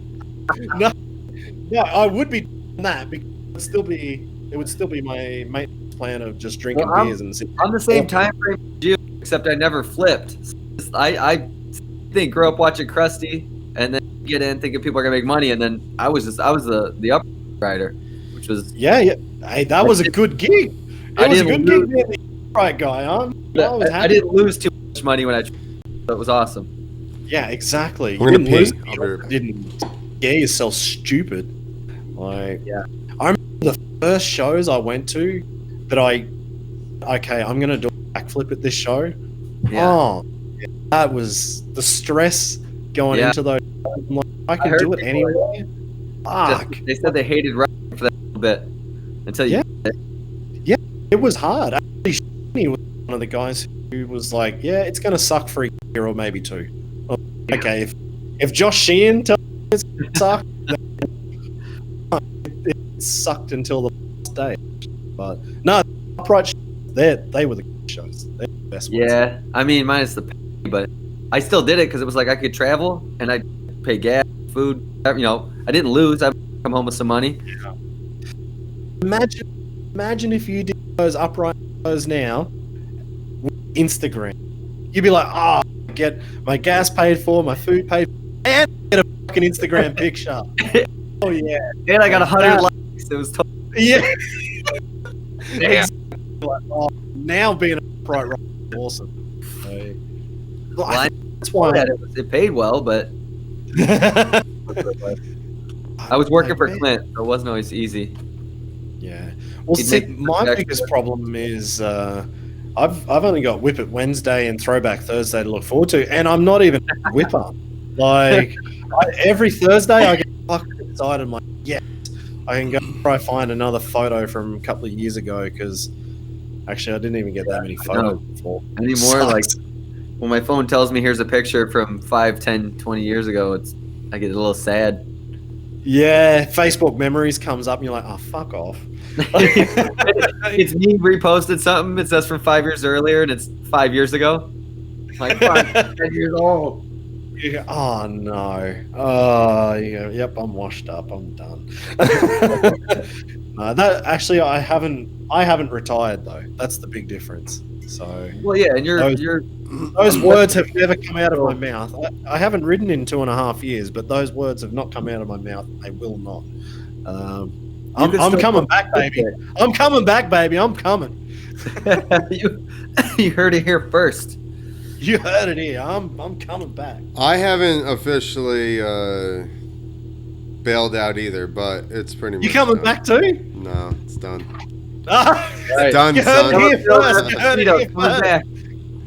I didn't think like I got hurt, and I'm not one of those people that's like wants to post all that shit. So I just Dramatic basically disappear. retirement. Yeah, exactly. I just disappeared, and then basically it was like 2 years, and then at that point it was not worth making a fucking post. I guess everybody got it.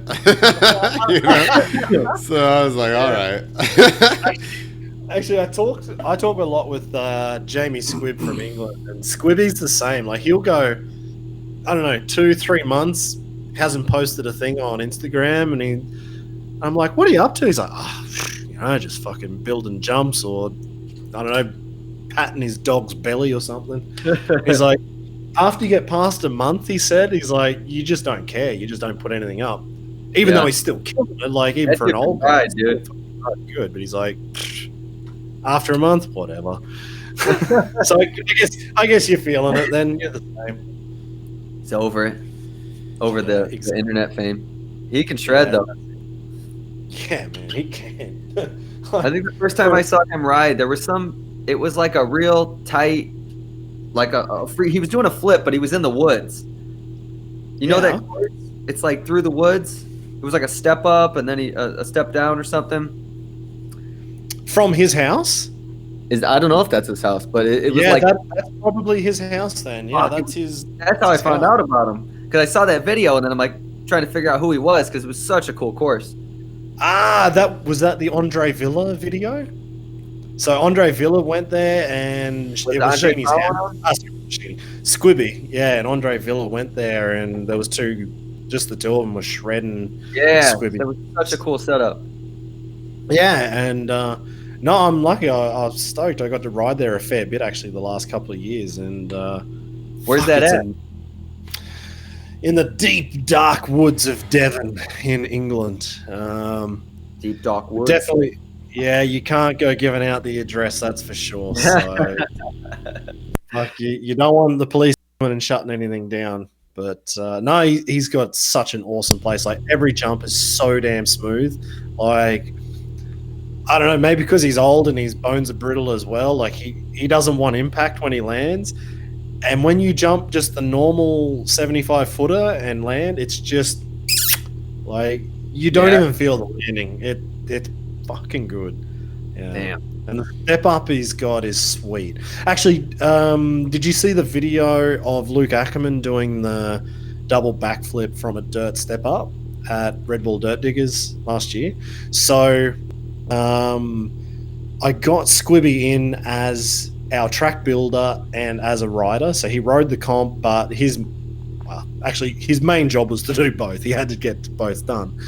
And when we got there and we were looking at the land, we were like, I think you could build like the same sort of step up Squibby has at his house. We can build that here. And we always thought, like, if someone crazy like Luke ever turned up to his house, he would probably double flip that jump. So about a month or two before the comp, Luke just said to me quietly at night of the jumps, he's like, I wouldn't mind double flipping dirt. I was like, all right, now it's on. So, yes, we basically planned this jump for Luke to double flip it, and Squibby built it. And then I think actually Jared McNeil took over when Jared turned up, because he just loves jumping in diggers and, you know.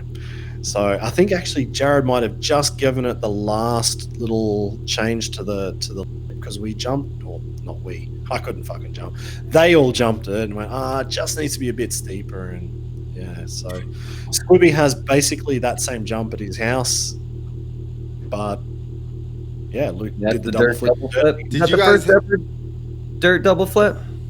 Yeah. Red Bull Dirt Diggers was the first double flip on. I did a Red Bull Dirt Diggers what the fuck is going on report. Did ya? Because I didn't hear anything about it, and then all of a sudden everybody on their social media starts posting all this sick course shit, and even Brody, and I'm like, what the fuck is going on? So then I stole the video off of everybody's social media and edited it all together, and was like, looked at the site and everything and did like a report on it. So that's how this whole, me talking to Javier, telling him my idea and what I've been doing, and then he's like, well, you need to talk to Steve. So then that's how this whole thing got hooked up. That's so funny. No, because like what came out of Dirt Diggers, honestly, the video that you've seen doesn't even, I'm sure, encapsulate what was there. Like, that was fucking unbelievable. And the video that came out just didn't show really how big it was, how fucking gnarly it was. It was cool because they did a lot on Luke. It was done in Germany, so Red Bull Germany. Luke's German. He won. He fucking killed it, and nobody even thought he could do free riding. And to be honest, actually, even in the free ride section, he wasn't that smooth. But he did a fucking double backflip, dirt to dirt. So, and he flipped that big ass dirt table or whatever. Yeah, and exactly 40 meters lip to lip. I think he went 50 meters where he touched down. So that's 150 foot. That was one of Nick's prerequisites for the show, is that you didn't fucking talk to us in the Queen's math. Oh, hey, but what is the Queen's math? I don't know. Tell me what the Queen's math is. Meters. Because you've got it completely all wrong. The Queen is with you all the way. Yeah, the Imperial. We go by the Imperial standard. Words. We go by the Imperial standard. The Queen is. Yeah, no, the Queen is totally Imperial. I'm talking.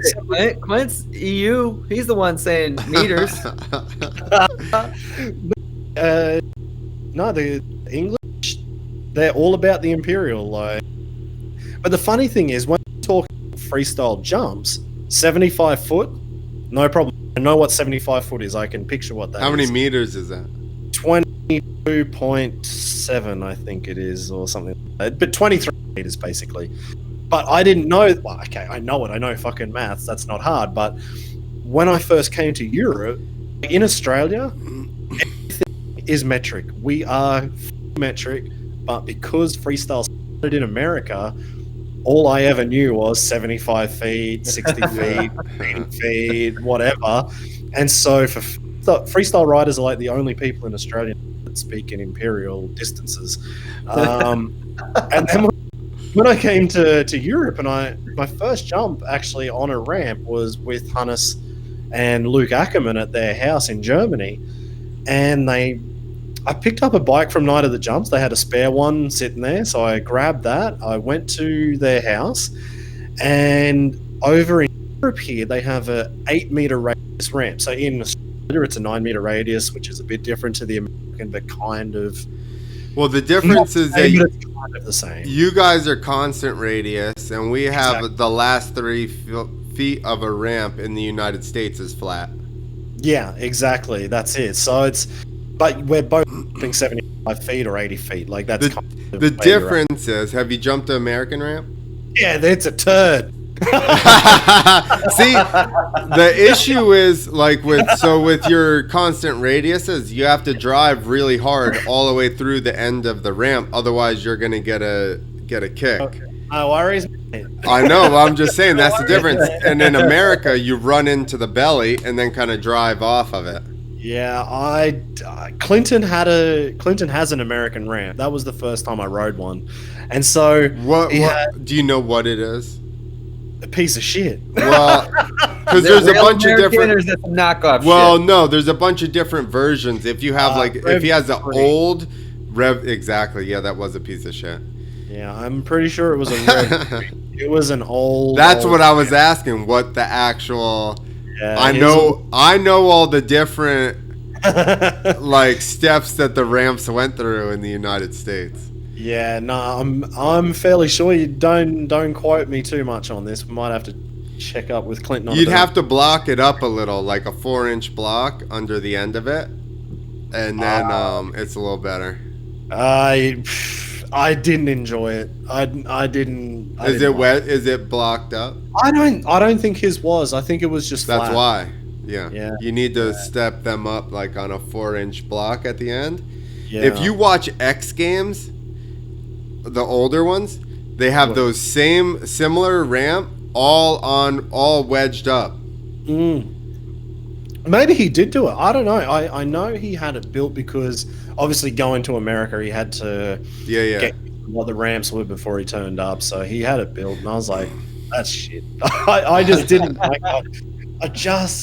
it's just like that feeling like I'd come out of the ramp and my front wheel is just staying high, and I'm like, what the hell? I try and do a double heart attack or something, and I'm like Larry loop out and man. So do you know why that is? I mean, you probably know. I don't know. Tell me why you decided to do that. Well, no, I don't know why the ramps are different, but why they throw you different. Yeah.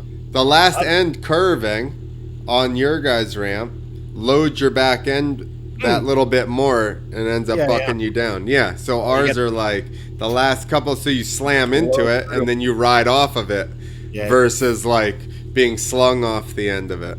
Yeah, we just like getting thrown up into the atmosphere. You coast off into the atmosphere. We're getting flung off as fast as we can. No, I didn't really get into it, but when I came over here, so we have 9 meter radius constant ramps in Australia at 23 meters or 75 feet, and then I came to Europe and it's an 8 meter radius, so a tighter radius at 21 meters, which I think is 69 feet, and I was like, all right, well, I'll just get a speed check behind Hannes.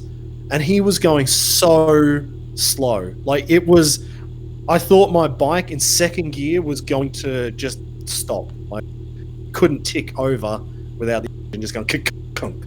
I'm like, are you really going that slow? And he's like, yes, you just watched me. You just followed me.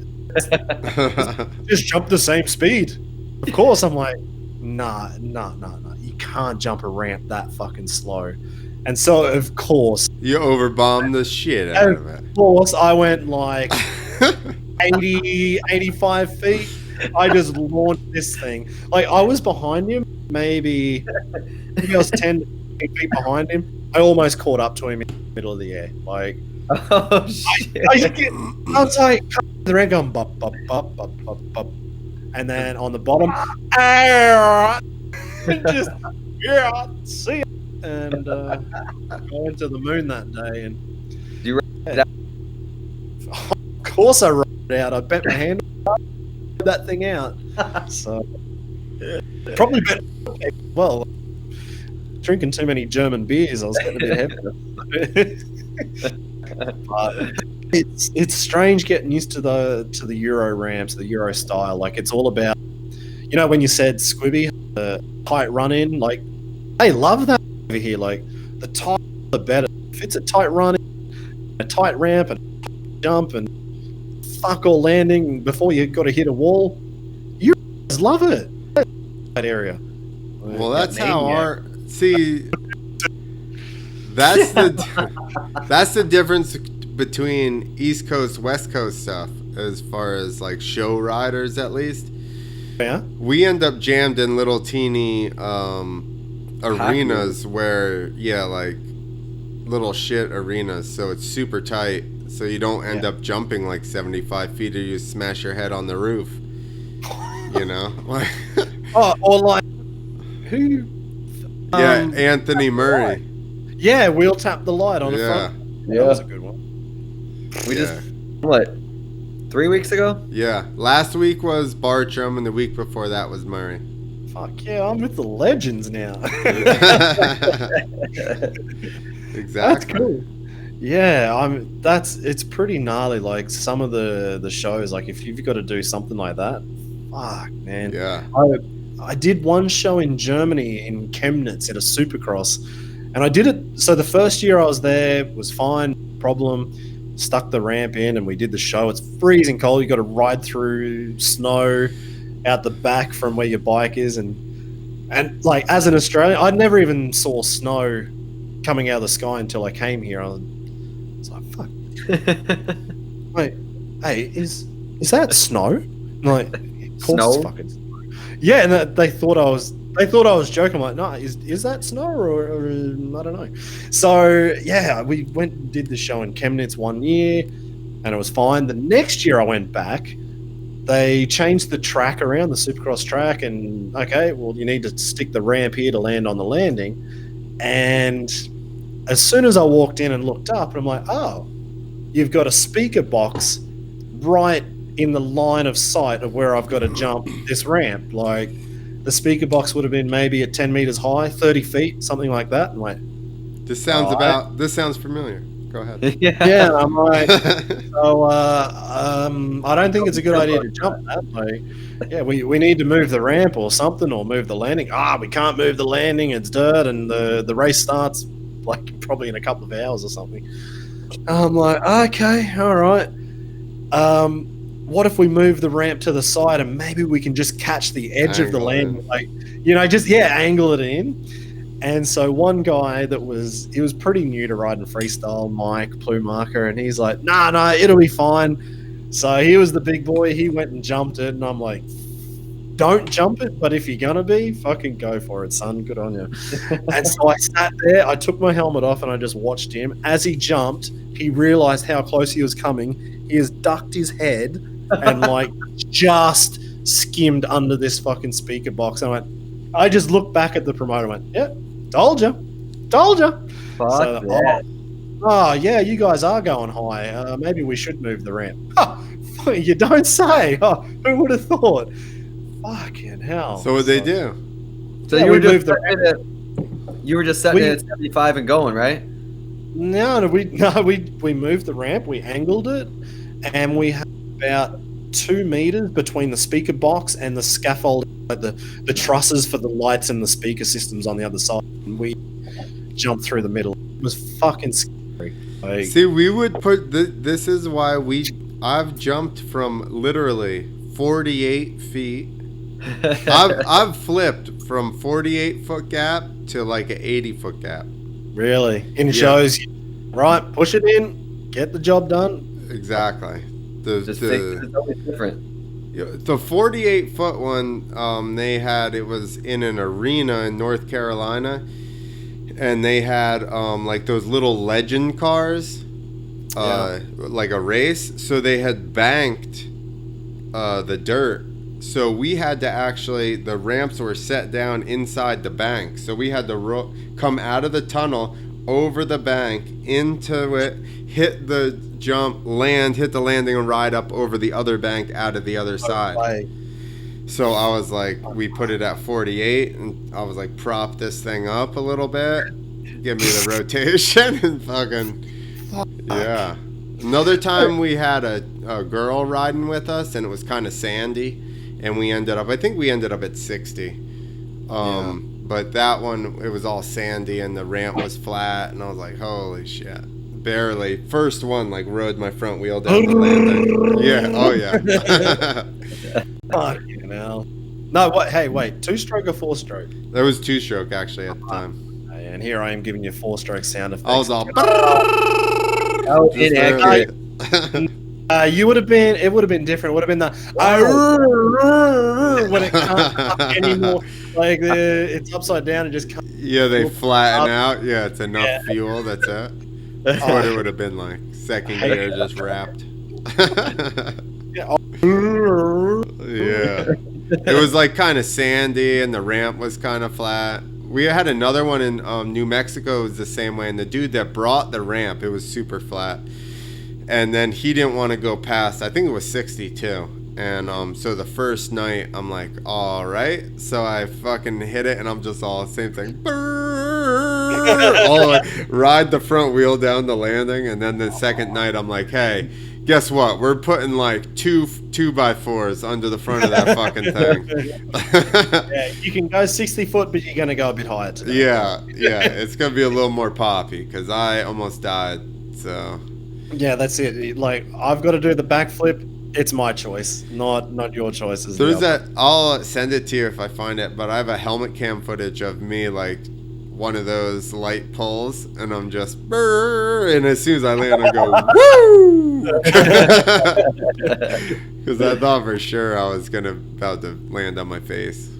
Fuck, man. Yeah, like when I think back to we used to do some dumb shows in some shit conditions. Like, actually, funny is though, like when I came over here to Europe, by that stage I thought I was old enough, and I thought I could say no to shows. You know, by the time I got to this age, and so I met Squibby for the first time, and actually I drove with Hannes from Germany to England for my first show, and it was on a beach. And we turned up to this beach, and of course it's as windy as hell. And I'm like, yeah, that's why you don't do shows on a beach. Beaches are always fucking windy. Like that. And so we got there. Hannes said, "Oh, I just want to drop into this guy Squibby. You know, he's a good mate of mine, and he loves to drink beer." I was like, "All right, well, fuck, then let's go see Squibby." And he's like, "Oh, so where are you boys going?" I'm like, "Oh, tomorrow we've got a show at Bournemouth. It's on the beach." He's like, "Yeah, have fun with that one. Fuck, that's always windy. It's a shit show. Yeah, just enjoy it." And I was like, "Oh, great, thanks." Really glad I drove fucking 20 hours to get here to ride a shit show tomorrow. And it was so fucking windy. And the guy who was looking after it, he's like, "Whoa, what's your fucking problem? What's wrong?" I'm like, "It's like 70 kilometer an hour crosswind. Like, if I jump, I don't know, 5 meters to..." Oh, hang on, I've got to start talking feet here, don't I? Yeah. And what did I say? Yeah, 70 kilometers, 45 mile an hour crosswinds. There we go. Yeah. And if I jump 15 feet to the right, I might get blown back to the center of the ramp. And he's like, 45 mile crosswind, go straight to the bar. Yeah, and exactly. And I'm just like, fuck this. Like, I hate doing shows in the wind and whatever. And then so I was talking to Squibby about this later, and I'm like, as soon as it starts raining in Australia, we all just call it off. Like, nope, we're done. It's raining, too slippery, we're not riding. And he's like, "You're in England now. If you want to talk about rain and not riding a show, you ain't riding shows because it rains 300 and something days of the year." I'm like, okay, no, fuck that. Who's the guy that you ride with in Australia or England that you know if they're the other rider, you're gonna have to jump no matter what? Because there's some people I've done shows with where I know, like, if it's a tornado, guess what? We're fucking jumping. No, like, that's Squibby. I'm the guy that's like, yeah, what'd they do? And I've missed the landing ramp and broke my heel, and then I've had to jump in Colombia in the rain both times. Same person, you know who I'm talking about. Yeah. I'm like, we were at a car show. Ramp ain't no big deal. We were at a car show. Ain't no big deal, you got it, boy. Exactly. We're at a car show and they do burnouts. They do burnouts right next to our running, and then they start hosing down the tire spots, like on the ground, like cooling them down or something. So now there's this big trail of water going across our path, and I'm like, fuck them. We're not jumping. And he's like, "Oh man." And I'm like, "No." Like, they said they had blowers here to fucking clean the thing up. So I go and find the guy. I'm like, "Where are the blowers to like clean the dry the run?" And he goes, "Huh, man, they left." And I'm like, what do you mean? He goes, they already left this afternoon. They ain't here. And I'm like, all right. They're already hauling ass across the country on Route 66. They're home smoking meth. They ain't gonna be here to fucking blow the running off. So fucking, I'm like, all right, what are we gonna do? And he just continues to get dressed. Like, all right. I'm like, well, fuck. Job done. Yeah. I mean. I'm the one that had to flip it. But I'm not dead, so I mean, I guess it's whatever at this point. It worked. That was awesome. Sorry, what was that? I missed that one. Well, we were in Colombia, and fucking Dan, same dude, he's like, we got me, him, another guy, and then 2 local Colombian guys, and they're like, "We're not fucking riding, it's raining." And everybody agrees we're not riding. We're just gonna go out there and pop wheelies and shit. We go out there, fucking Dan does a lap, turns around, hits the ramp, comes back looking at everybody. I already had my Kickstarter out. I'm like, all right, I know he's gonna fucking do it. Everybody starts doing it. We're doing it. We're doing it. Flipping. Oh, I man. was like, there's a couple more jumps. I want to get through this and get the fuck out of South America safe. It's the hardest part. Like, everybody one-ups each other. There's no fucking... So I tried to tell my wife. I'm like, I could not do certain things. She's like, yeah, that's it. Nah. You still got to do it, don't you? Like, you still got to get the job done. Actually, that became the motto. So I ended up doing a few shows for Squibby in England, and there's a guy that rides for him, Ryan Pash. So he's the upright rider. I love Pash. He came to my house and stayed. Really? With Joe Stevens. Okay. Oh, that's cool. Fucking Pash shit. Like, No. so it was the next year from where I was talking about in Bournemouth. Went back next year. This time Squibby actually got the show, and so I was riding on his ramps, and this massive storm was rolling in, and we're like looking out to sea, going, it's just black. Fuck, what are we gonna do?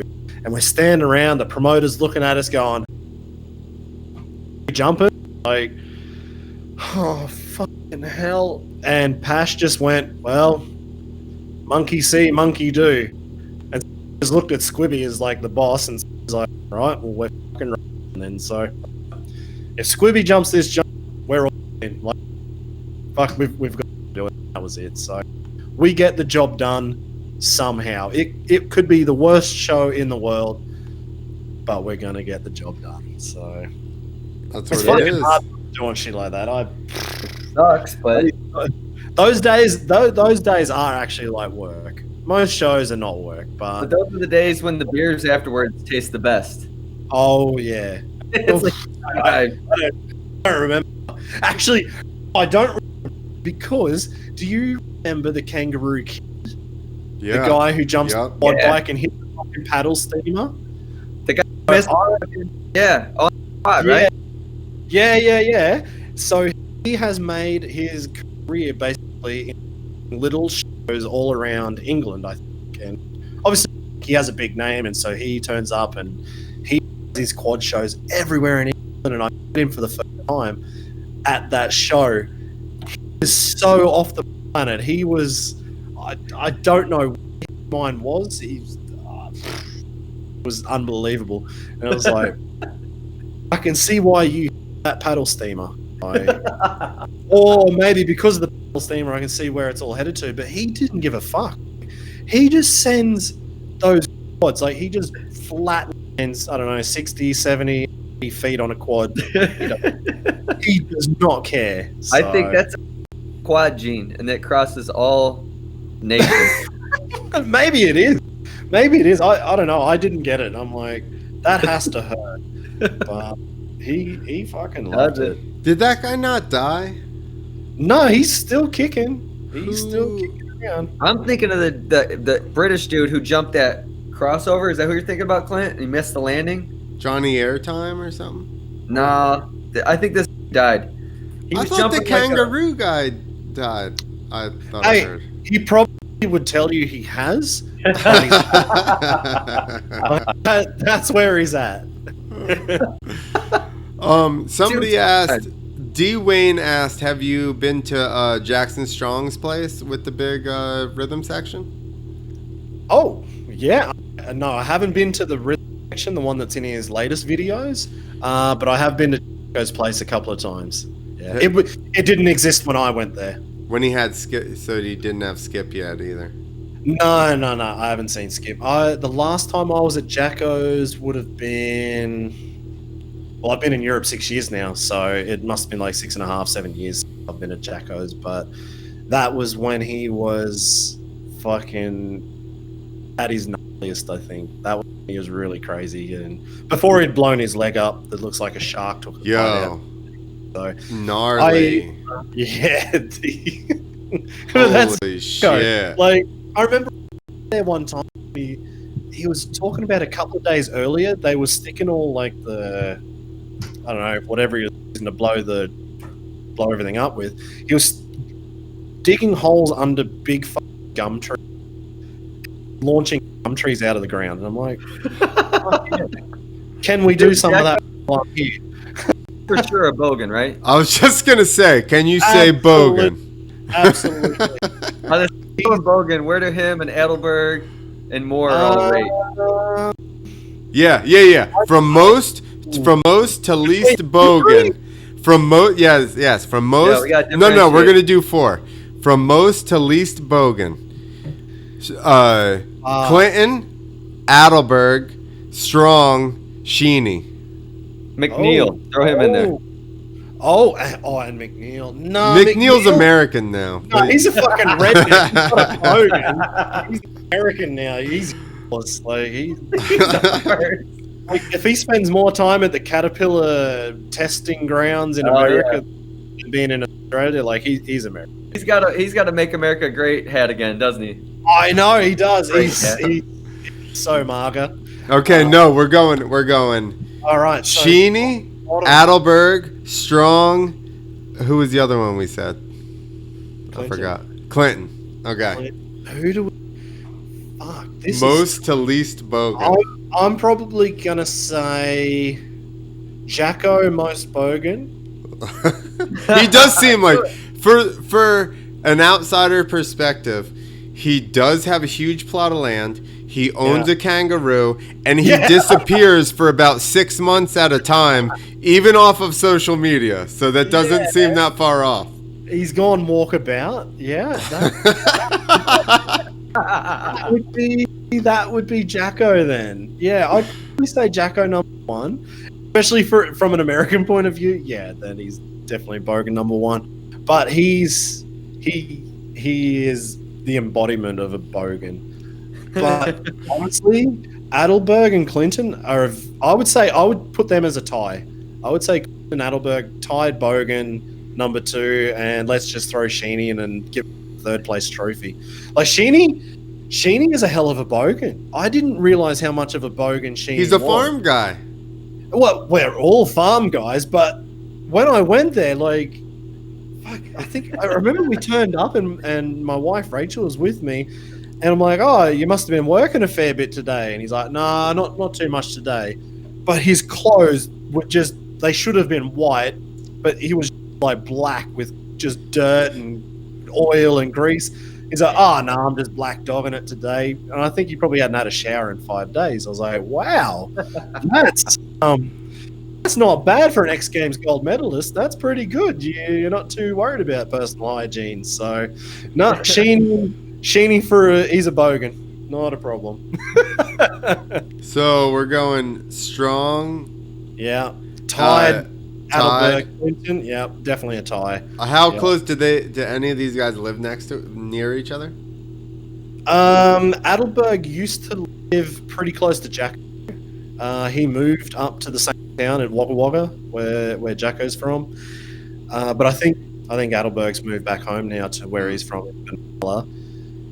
Clinton lives an hour and a half north of where I'm from, which is about 15 hours from Jacko, and Sheeny's on the other side, which is about 5,000 kilometers. I don't know what that is in miles, maybe 3,000 miles away.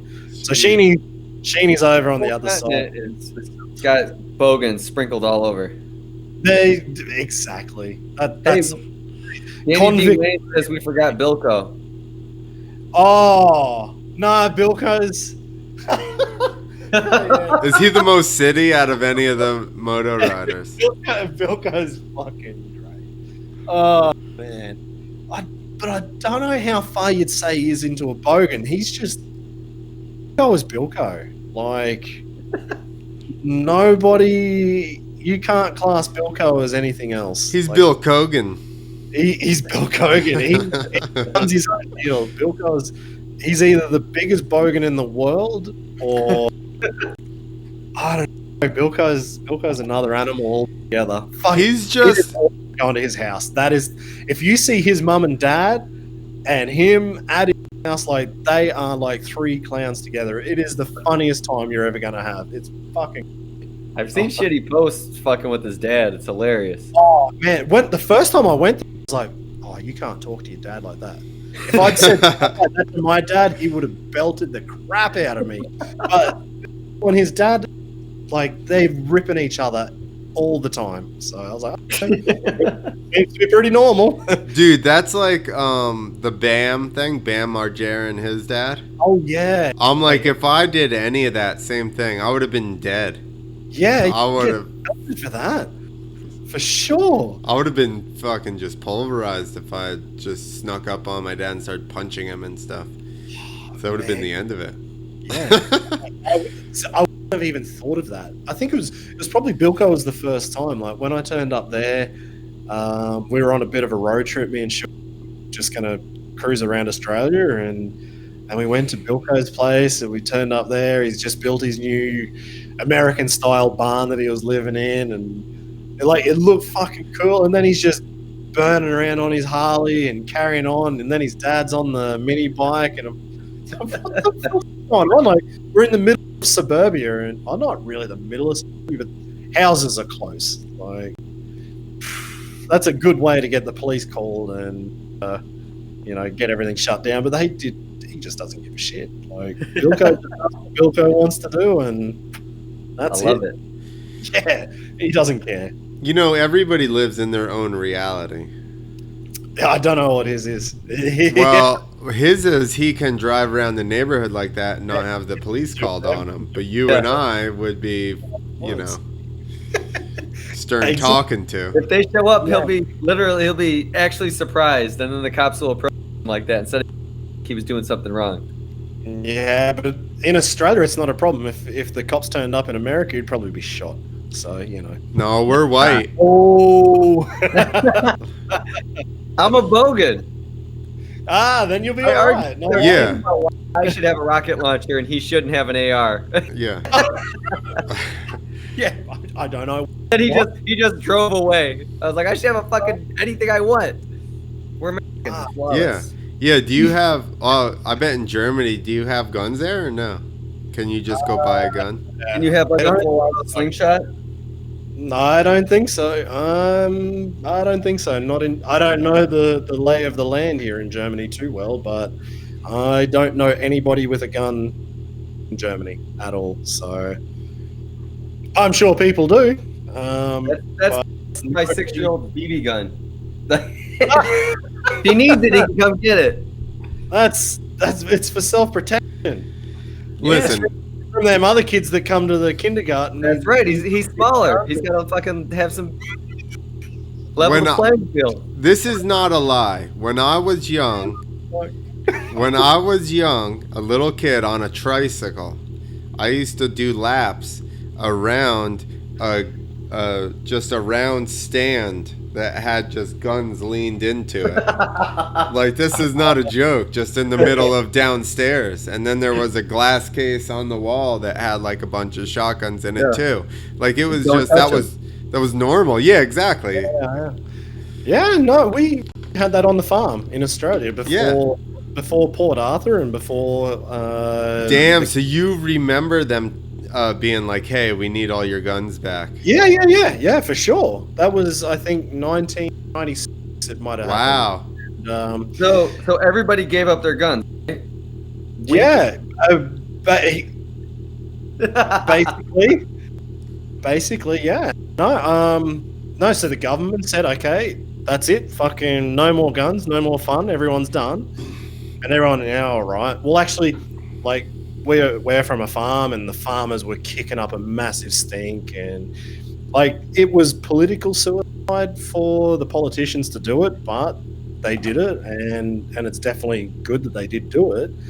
And so he probably had maybe 5 or 6 guns, or at least my dad had 5 or 6 guns, but they weren't big. They were, I think, they had like a couple of 22s.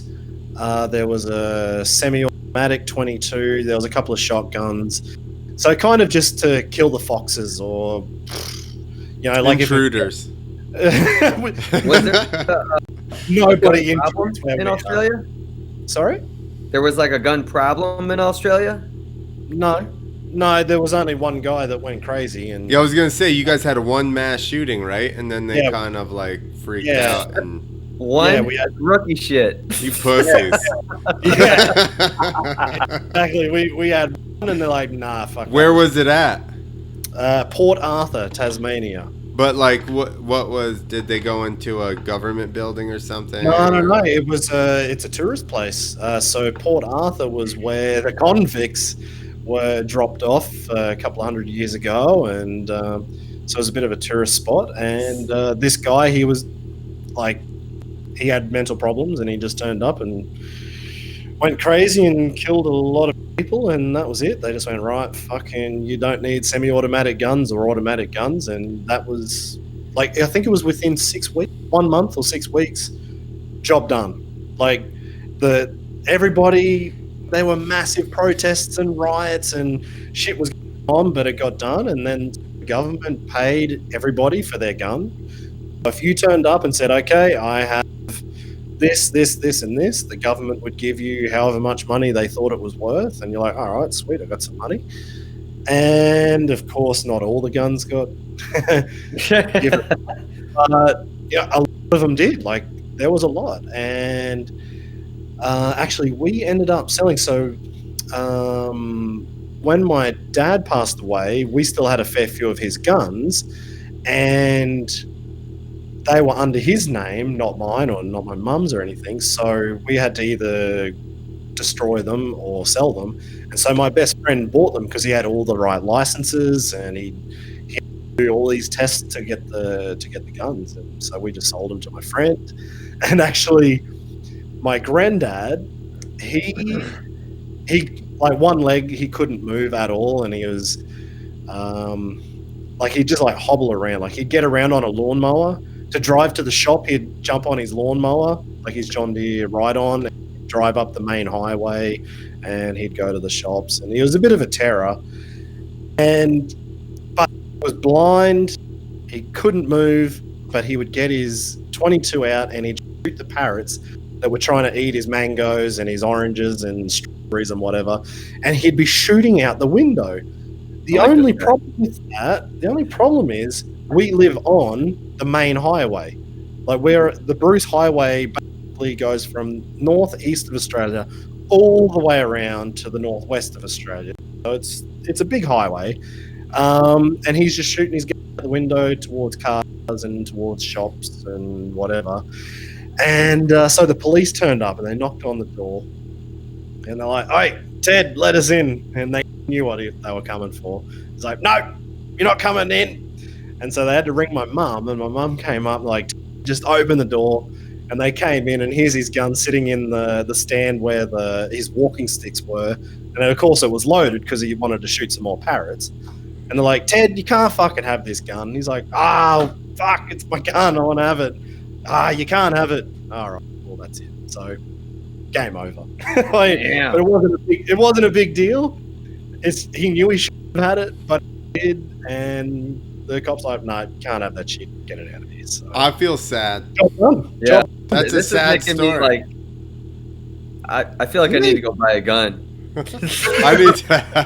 The most violent gun I can get my hands on. How about this? The fact that he was riding around shooting people's pets in America. On a lawnmower. Just shooting fucking parrots. People got them in cages here, like teaching them words and shit. He's just like, these fucking things are talking all the time. I'm gonna fucking blast them. Mangoes, the bastards. So, no more Mangoes parrots. and parrots. Those are two, like, expensive ass things in America. Yeah, exactly. Both are expensive here. We could have been trading them for guns. Yeah, you would though. No, hell no. We'd pay you good money for all three. Yeah, mangoes, parrots, and guns. Yeah. What do you want? I knew that we would have worked out a deal. You just should. Are the parrots illegal? We'll pay twice as much. Yeah, you guys are nuts there. I think I'll take it. It's done. So Exactly. no, it was funny. Like, it all happened fast, and like, but it's done. Like, that's what, 1996, 24 years ago that happened. And I think if that gets tried here, it's going to be probably World not War. so nice. If they try to be World War III, like, yeah. Well, it'll start with the people who aren't supposed to have them and they're not licensed anyways. Like 45 minutes to me in the city, and that'll go off real quick. And then everybody else will be like, all right, never mind, fuck it. That was a bad idea.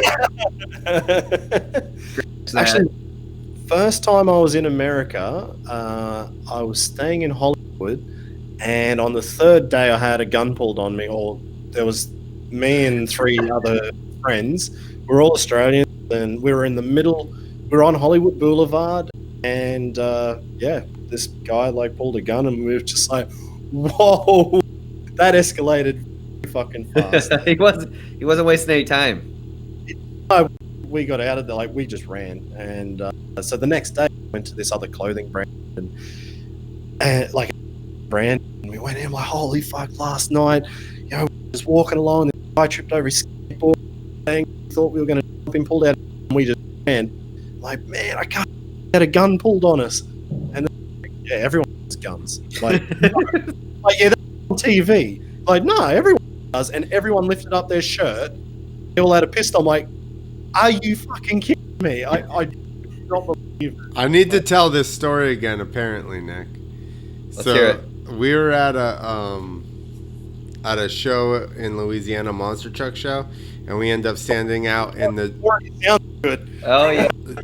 the lead up, the setup for it is, so we stood in the parking lot and drank for probably like 3 hours, and then the one monster truck guy's like, hey, I got my pistol on me, I got this new pistol. That's what he said. He's like, I got this new pistol, check it out, 45, blah blah blah.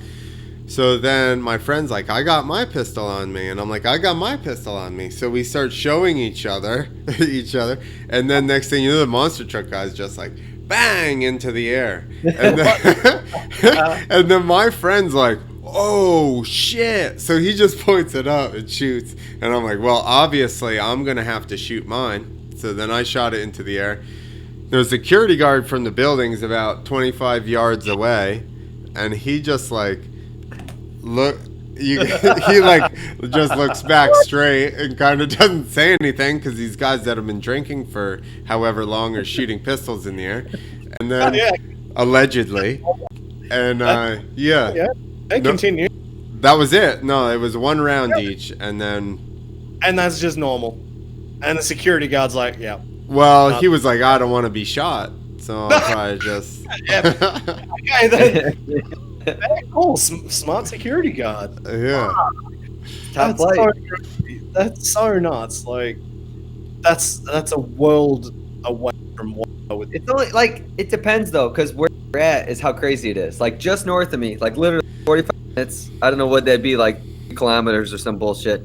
Is a whole that's south probably side not Chicago. even. That's lawless. Guns are illegal there, and it's not people are killing each other every day. 10, 20, whatever it is, killing each other. Nuts. Chicago. Yeah, that's Chicago. It's like it was where Baghdad for years, but it's not guns. It's dads. It's drugs are illegal, so that it creates a whole black market. Here, a bunch of bogans. We got fucking. Everybody's got a gun, but everybody's like, no, you don't fucking shoot people when you're mad. It's a whole nother, it's a...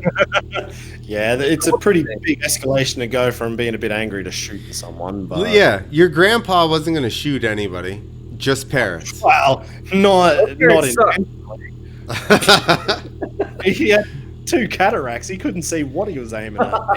He could hear the parrots. He could know where Not a 22. His other senses took over. He could hear what he was shooting at. Yeah, all he right? was shooting like a bat. Like he just. You heard that parrot talking shit. He sent out sonar. He was like, "Yo, there's a parrot there." Yeah. Until someone in the background falls over, like, ooh. Yo, how about this post? The governor, this is from Racer X, the governor of Washington has placed a restriction on all large gatherings of people over concerns regarding spread of the coronavirus putting the 13 round of Supercross Live in jeopardy? Get your guns out. Corona, get your guns out. It's happening. We don't accept this. We don't accept it. Get your guns out. Listen, if they cancel this Supercross, I'm buying 1,000 rounds of ammunition, Steve. Fucking listen to it. There you go. You've gone from upset that there's no Supercross. Right, that's it. That's it. It's on. Maybe, listen. Right next to me. If they cancel next week's, I'm buying a new gun and some armor. Yeah, I would be going for the armor option. Yeah. Hey, coming back to World of Tanks. Hey, now. Listen, I'm gonna get being a tank driver. Listen, I will. If anything goes down, I'm getting myself a drone tank, and I'm gonna sit in it and have you fight our way out. I will get you out of there. Not a problem. If it's a 15-minute battle, I'm good for 15 minutes. And then we can reload and we can go again. All right. Yeah, no, that's not fun. But yeah, we've got the same problem. Like they've shut down Italy. Italy's locked down, so no movement. Yeah, for those those. Italians, real like Clint, people. Hey. They'll touch Billy. Hey. You know why? Because we got to kiss each other on the cheek all the time. Times or 2 times? Just two. Yeah, I can't. I always get it wrong. Like It's the more Italian you are, the more kisses. Sicilians probably like 5 times. Yeah, because I get it wrong because until we got here, like the first people came up like, oh, I'm like, whoa, fucking handshakes. Hang on, we shake hands. We don't go kissing people. And then it's some, like in Germany, it's kind of like not a kiss, it's just one time on the side of your face. And, oh, yeah, hey. And then I think, yeah, obviously, then it's Italy, it's 2 kisses. Maybe France is 3. I don't know. You get it wrong in every one. And they go left, they go right, go the wrong way. You end up kissing somebody else's wife. And your wife is them. And fuck, it's so hard keeping up with the kisses over here. It's tough. So. If you guys had guns, the kisses would cut down 50%. I guarantee it. Yeah. How many wives? How many wives you kissing if you think husband's got a gun? Probably none. 0. Oh, you don't go doing the rules before you kissing broads. Oh man. No, I don't even know where that was going. I was asked. I'm gonna hate to break this up. I was asked a serious question. Oh. Somebody said, I think Steve was one of the guys behind the most recent Night of the Jumps judgment. We've drank too much at this point for you to ask this fucking question. Night of the Jumps judgment system updates. Do you think, do you guys mind talking about it? How did it work? Do you know what he's talking about? If you could repeat the first half again. I think he thinks. I just want to hear you try and say it again. He thinks great. You were one of the guys behind the most recent Night of the Jumps judgment system updates. Yeah. No, well, basically, I've been in the job now for just over a year, and I don't know from the sporting side of things. So I've been a judge for a long time at Night of the Jumps, and I know I know how the other judges judge, and I know why I judge, and what I think and what they think is so completely different, which is fine. That's why you have multiple judges. That's why you have 5 judges. You gotta have fucking different opinions. Otherwise, you just take one judge and everyone gives their bar pad into the judge, and they just give them a tickle thing. I don't know, but. Is that what you get? Obviously, the tricks they're supposed to do, or they plan on doing? No. We judge at Night of the Jumps. The idea behind it is each judge looks at everything from style, the tricks, the difficulty, the ramp they used, everything that could be judged. Each judge does. Okay. So there's 5 judges. The highest score and the lowest score is removed. So you get the score of the middle 3 to try and get rid of some bias if there's bias in there.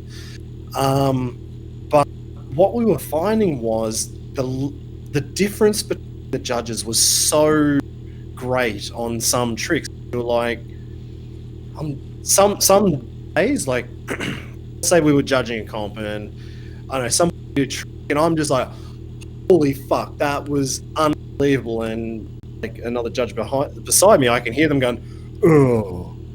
I'm like, what did you just say? Because I just saw fucking awesome all wrapped up in 2 seconds of airtime.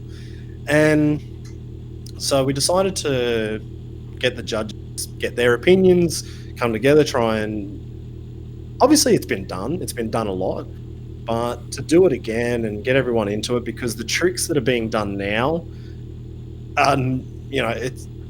it's everything. There's double flips and body varials and flares and front flips and whatever else you can do. Where before that was maybe best trick comps or only 1 or 2 guys were doing it, but now it's like everyone does it.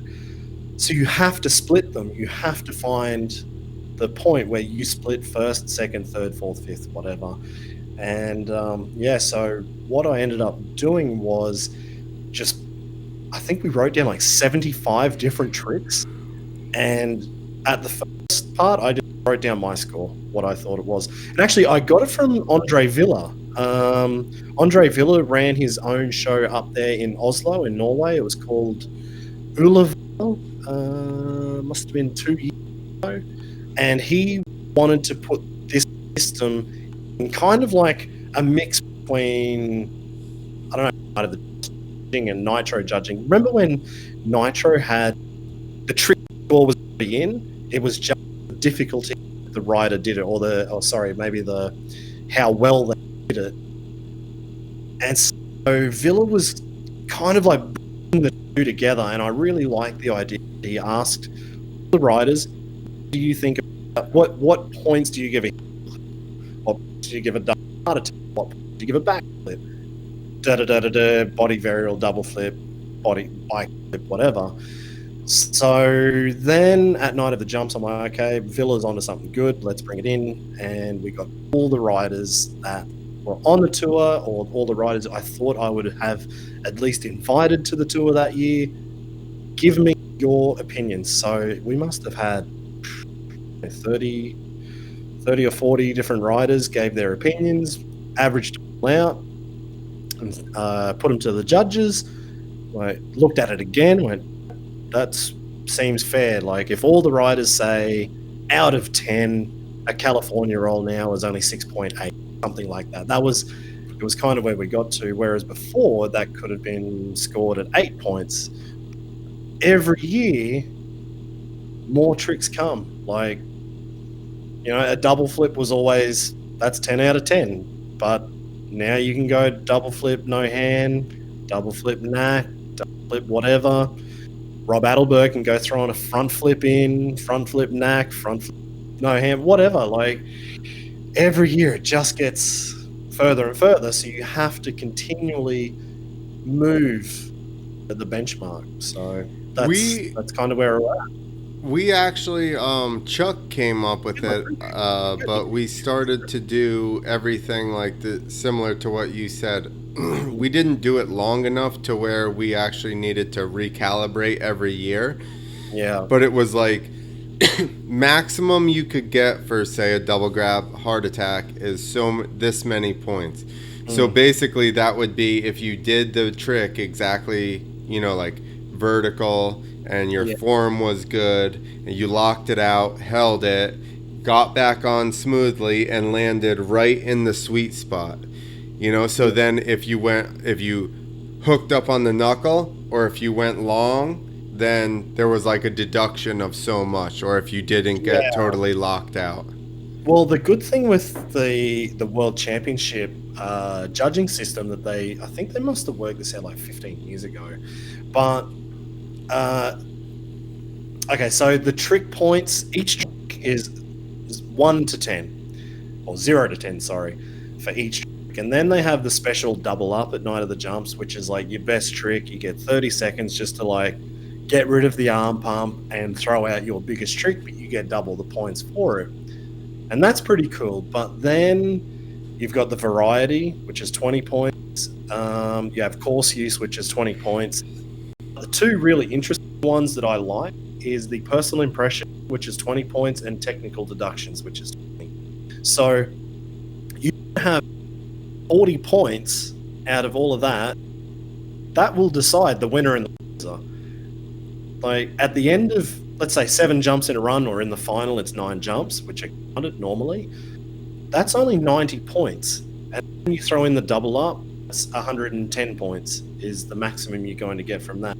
And then you've got the other little bits. But personal impression and technical deduction, that's judge. Like that's a feeling. So for me, personal impression, I'm like the happy judge. I'm always the judge that my points are way too high usually compared to everybody else. I'm like, fuck yeah, that was sick. That was so cool. And so I'm giving 20s out here, there, and everywhere.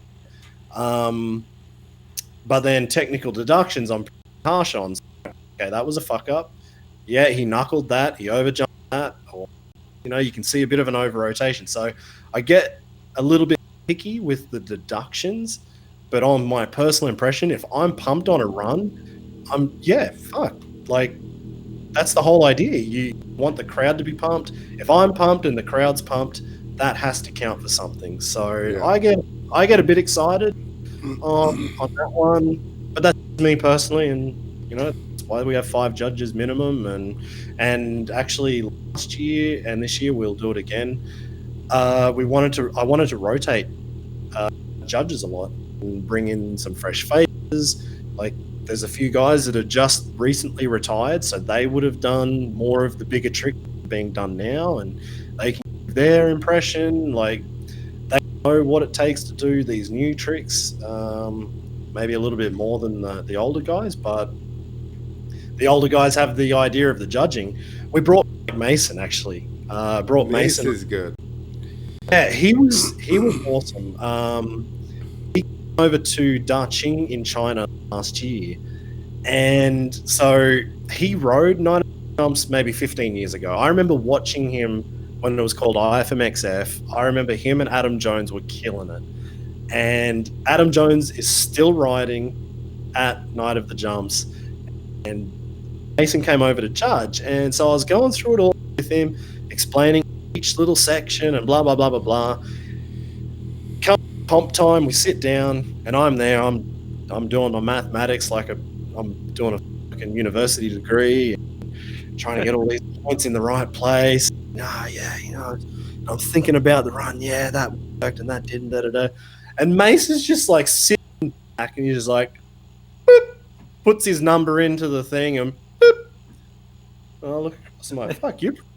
You're pretty confident for your first time judging here, aren't you? And he's like, yeah, well, fuck, I know who wins, I know who's getting second, who's getting third. I'm like, fair enough. You win. We've got, we're getting so American. American. Exactly. But like, we're getting everything so technical, and the runs are so technical, and the riders are looking for that 1 point here, there, or everywhere. And Mason's just sitting back, and he's just like, no, that dude wins. That dude's second. So my points reflect it. Good. I'm happy. And I was like, you nailed it. You're the fucking boss tonight. I think ultimately, overall, you're still looking at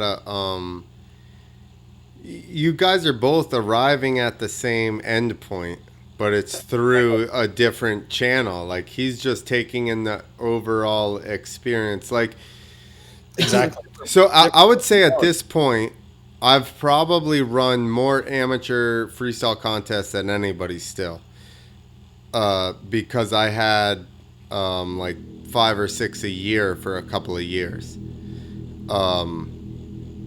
So because I was partnered with Chuck and stuff, and we had multiple ones. I was the only one that showed up to every one. And I did probably amateur contests for like 6 years total. And then, like I said, like 3 or 4 years, we had like 4 to 6 or 7 events a year. And take the first impression would be overall the whole run, crowd, everything. And then once you got down to the nitty gritty, it would go into what you said. Basically, now we're going to if they shorted a jump or went long or anything like that. That would basically be the deciding factor at the end, overall. Is anybody there? Did I lose her?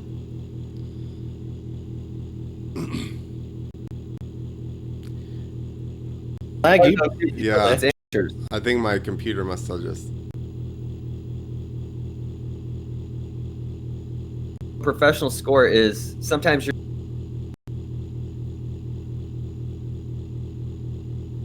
looks a little better. Does that score? That's the hard part. The judge. And the balance, I think. And maybe Rob Adelberg. Thing is so incredibly think in a textbook, and gnarly tricks. He's looking like he will crash. Man, he just landed that real. And he's so not. Well, Adelberg's just aren't as big.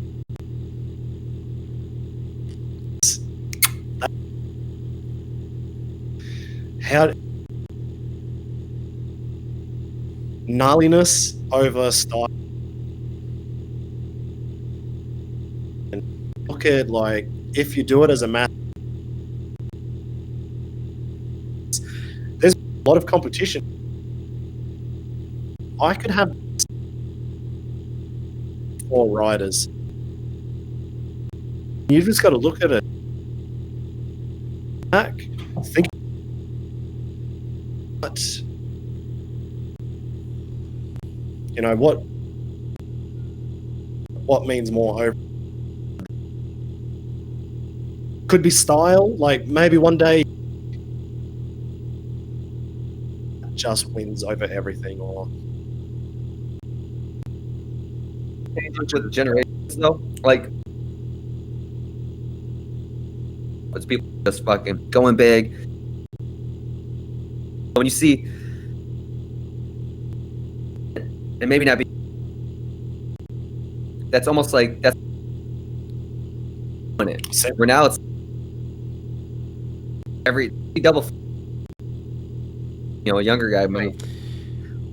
Yeah, but that's just what comes of judging. That's what happens with judging. When basically if somebody were the only guy doing double flips and he was a little bit squirrely, fine, he still wins. But when you have several guys doing double flips, then you have to nitpick, and it comes down to, okay, this guy's double flip, he like hung it up on the knuckle, or like over rotated a little bit, or like squirreled out at the end.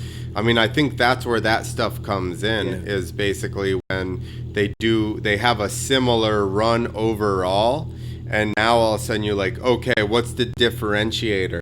Okay, well, this guy was a little more fine-tuned, or maybe the guy, I think that being smooth, in my opinion, will always override being out of control and getting the crowd more into it. Because yes, he's doing those things, but that other guy is doing those same or similar things, but being smooth about it. I would always give the nod to that guy. Yeah. Always doing it to like get. I got a bigger reaction on it. Yeah, fuck. I won. But if the difficulty of trip is the same, I'm gonna have to go with the guy that put it, you know what I mean, put it down smoothly. Because he was more prepared, that's all. Exactly. Yeah. On motocross, like Levi Sherwood got so much. Is so big. He does double. Time when he was winning world on double flips, he was awesome. Yeah. And Not squirrely, but I don't know. Crazy. yeah, it was. She looks crazy.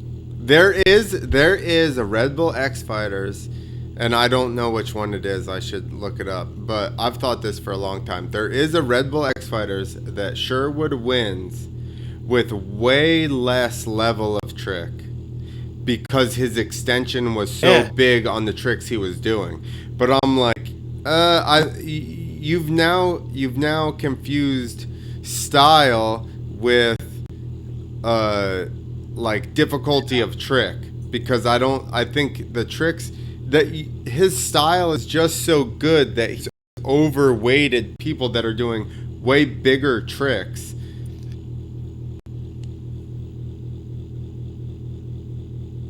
In like a semi-final or something. I'd have to look. Yeah, I think that's what it was. I remember if he's what has the best. Yeah, exactly. We talk about something, he's like, no, don't remember that. I do that point, but style, of course, remotely close to the same tricks. But again, you come back to someone like 12 months years ago, he was winning because his tricks guys were willing to was going to crash every time, purely on the, and if he didn't crash, actually go down so hard. But I feel like that's he should have broken leg. Isn't it kind of like there's a hill, there's a bogus side to it? Simon Bogan, I don't. Right.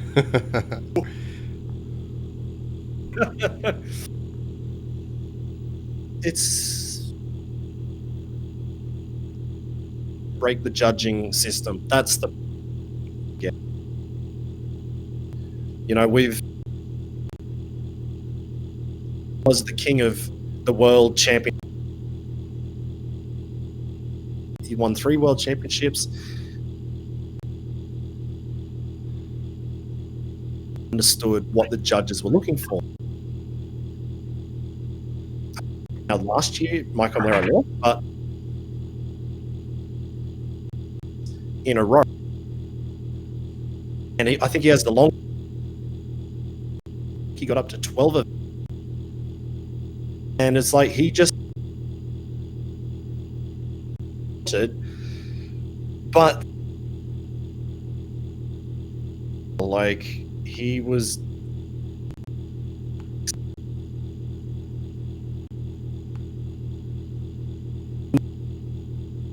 Ronaldo, who had more stake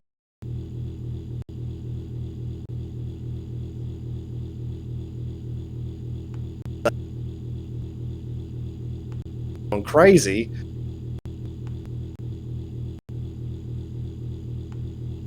Go.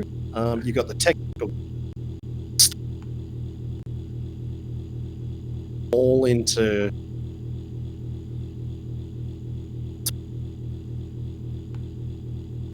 everyone does the same trick. Then it's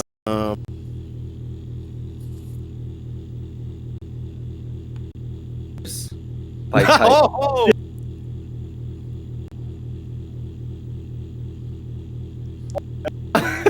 Equal opportunity. Said it.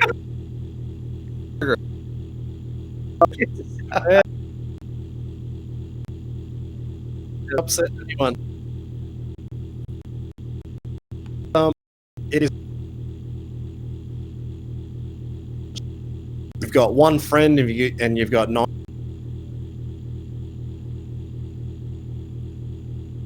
Like, what the fuck were you going at?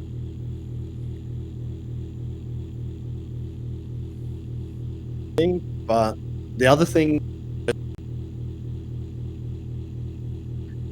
you have to watch an hour and a half of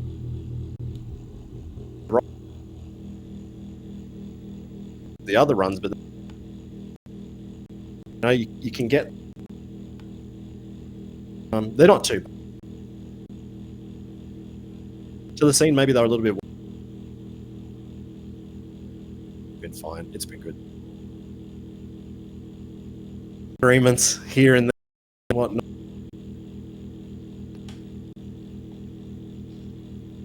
It's definitely hard to say why.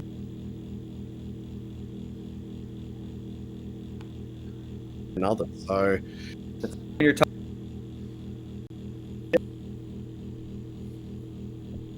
well.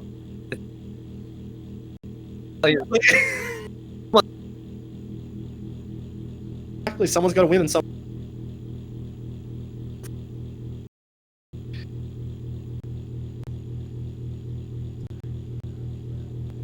What we're working on, and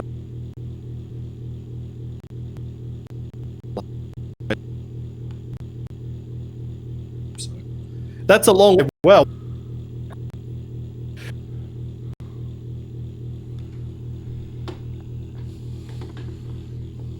Well, we're having the stream is getting. I don't know if my computer's getting hot or what. It's getting weak.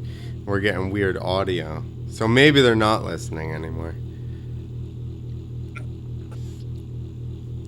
First. You might not have heard Last. it.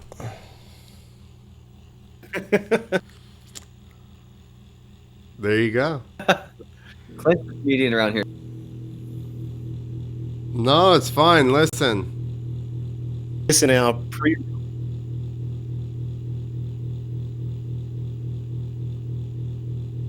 Hostile towards me. Get some. I do not. Not about this. I'm trying to figure out why we're. I'm trying to figure out why the fucking audio is like this.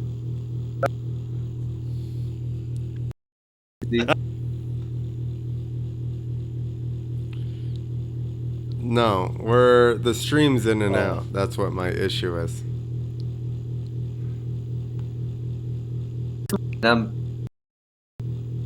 6 months you'll be a comedian? I got my YouTube page. Do it.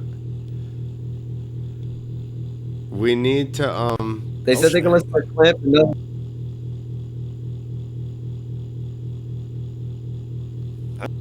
See?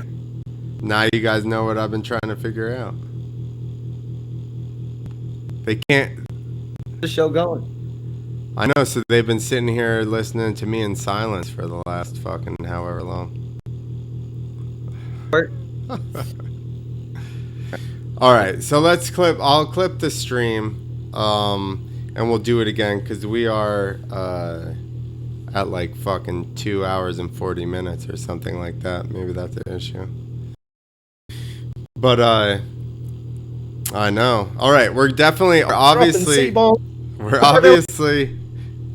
obviously gonna have Steve back on. So anybody that's listening or has listened, thank you very much. Episode number 102, brought to you by StrokerIndustries.com, CanvasMX.com, and Boyson.com. So go to those guys, support them.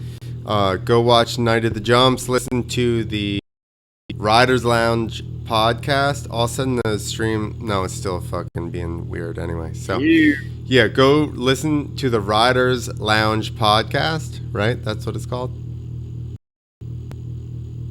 No?